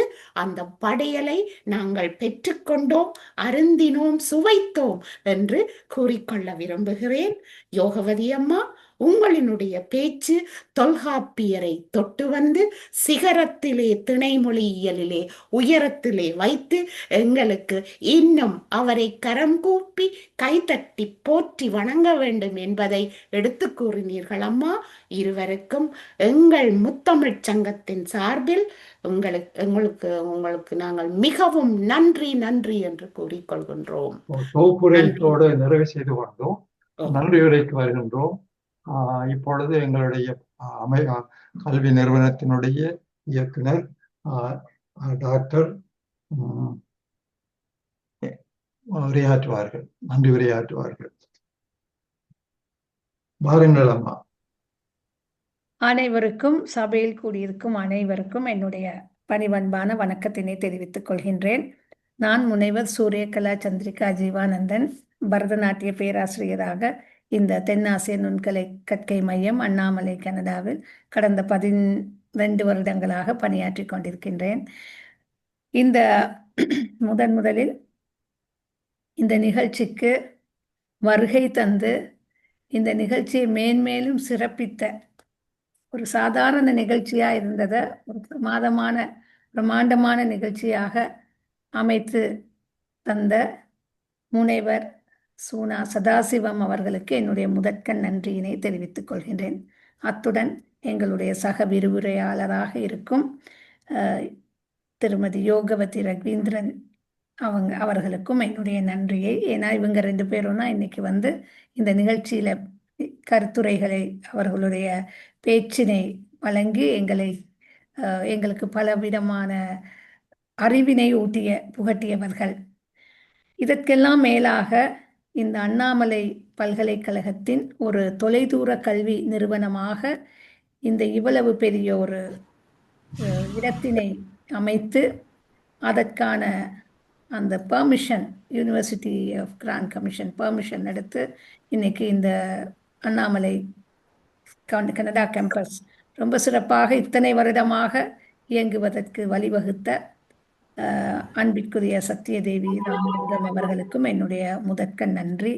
இந்த முத்தமிழ் சங்கம் இப்படி ஒன்று ஆரம்பிக்கலான்னு நாங்கள் ஒரு டீமாக யோசித்த பொழுது அதுக்கு முதல்ல எங்களுக்கு வந்து பிள்ளையார் சொல்லி போட்டு இன்னைக்கு அதை மிக சிறப்பாக நடத்தி எல்லாரையும் ஒரு குடைக்கு கீழே கொண்டு வந்து ரொம்ப பிரமாதமாக இந்த எங்களை வழி நடத்தும் அன்பிற்குரிய எங்களுடைய ஆசான் மதிப்பிற்குரிய பாலசுந்தரம் ஐயா அவர்களுக்கு என்னுடைய மிகப்பெரிய நன்றியினை தெரிவித்துக் கொள்கின்றேன். எங்கள் மாணவர்கள் எல்லாருடைய சார்பிலும் நானும் அவருடைய ஒரு மாணவி என்று சொல்லிக் கொள்வதில் மிக பெருமை அடைகின்றேன். இன்று நடந்த இந்த நிகழ்ச்சி அவர் சதாசிவம் ஐயா அவர்கள் சங்க காலத்தில் புரவலர்களும் புலவர்களும் ஓர் ஆய்வு என்று புதுமையான பல புலவர்களை எங்களுக்கு அறிமுகம் செய்து தந்தார். அதற்கு மிகப்பெரிய நன்றி. இந்த நிகழ்ச்சியை வந்து ரொம்ப அழகாக தொகுத்து இன்று தொகுப்புரை வழங்கிய வாசுகி அக்கா அவங்க எல்லா விஷயத்தையும் அவங்க சொல்லிட்டாங்க. திருப்பி நானும் அதே விஷயம் அந்த அளவுக்கு எனக்கு அறிவும் அந்த நுண்ணறிவு இல்லை. ஸோ அதனால அவங்க சொன்னது நம்ம எல்லாருக்குமே ரொம்ப பிரமாதமாக இருந்தது. எனக்கு எப்பயுமே பின்புலத்தில் இருந்து இந்த நிகழ்ச்சியை நடத்துவதற்கு இந்த நிகழ்ச்சி நடந்தோன்னா அடுத்த வர நிகழ்ச்சி வரைக்கும் நாகேஸ்வரி டீச்சர் அவர்கள், எங்கள் அன்பிற்குரிய நாகேஸ்வரி டீச்சர் அவர்கள் ரொம்ப சிறப்பாக எங்களை வந்து சொல்லப்போனால் என்னைய பர்சனலாக ரொம்ப புஷ் பண்ணிக்கிட்டே இருப்பாங்க, முன் தள்ளிக்கிட்டே இருப்பாங்க. இதை பண்ணுங்க, இதை செய்யுங்க, இல்லை நிறைய விஷயங்கள் எல்லாத்துக்கும் கால் பண்ணி சொல்லுங்கள். அவங்க எல்லாருக்கும் இமெயில் அனுப்புவாங்க, வாட்ஸ்அப் மெசேஜ் அனுப்புவாங்க. அப்படி எனக்கு என்ன ஒரு சின்ன வருத்தம்னா இன்றைக்கி எங்கள் அண்ணாமலை கனடா வளாகத்தில் கிட்டத்தட்ட 100க்கும் மேற்பட்ட மாணவர்கள் பட்டதாரிகளாக இருக்கிறார்கள். சரிதானே டீச்சர் சார்? இருக்காங்க 200 பேர். அதில் ரொம்ப குறைவான பேர் தான் இன்னைக்கு வந்து கலந்துக்கிட்டாங்க. ஆனாலும் இதை வந்து யூடியூப்பில் நீங்கள் சப்ஸ்கிரைப் பண்ணி இந்த எல்லா நிகழ்ச்சிகளையும் யூடியூப் வழியாக முத்தமிழ் சங்கம் கனடான்னு போட்டிங்கன்னா வரும், பார்க்கலாம். யோகவதி டீச்சருடைய தொல்காப்பிய திணை அமைப்பு மொழியியல் நோக்கில் ஒரு பார்வை, அவங்க மொழியியல் துறை கற்றவங்கிறதுக்கு இது ஒரு நல்ல ஒரு சான்று.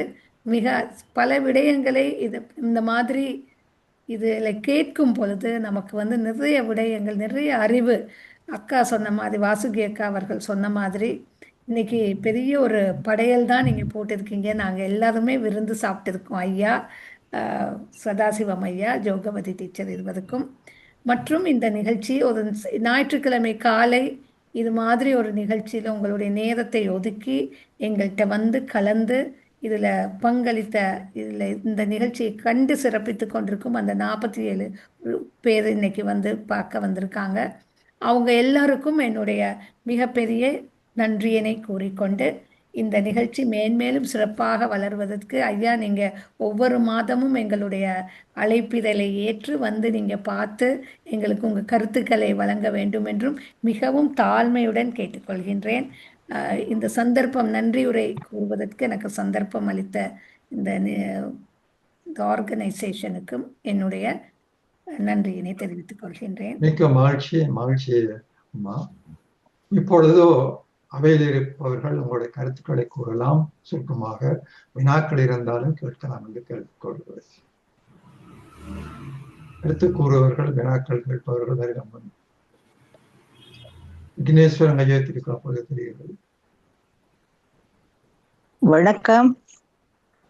உங்களோட பேரு நீங்களே வணக்கம்.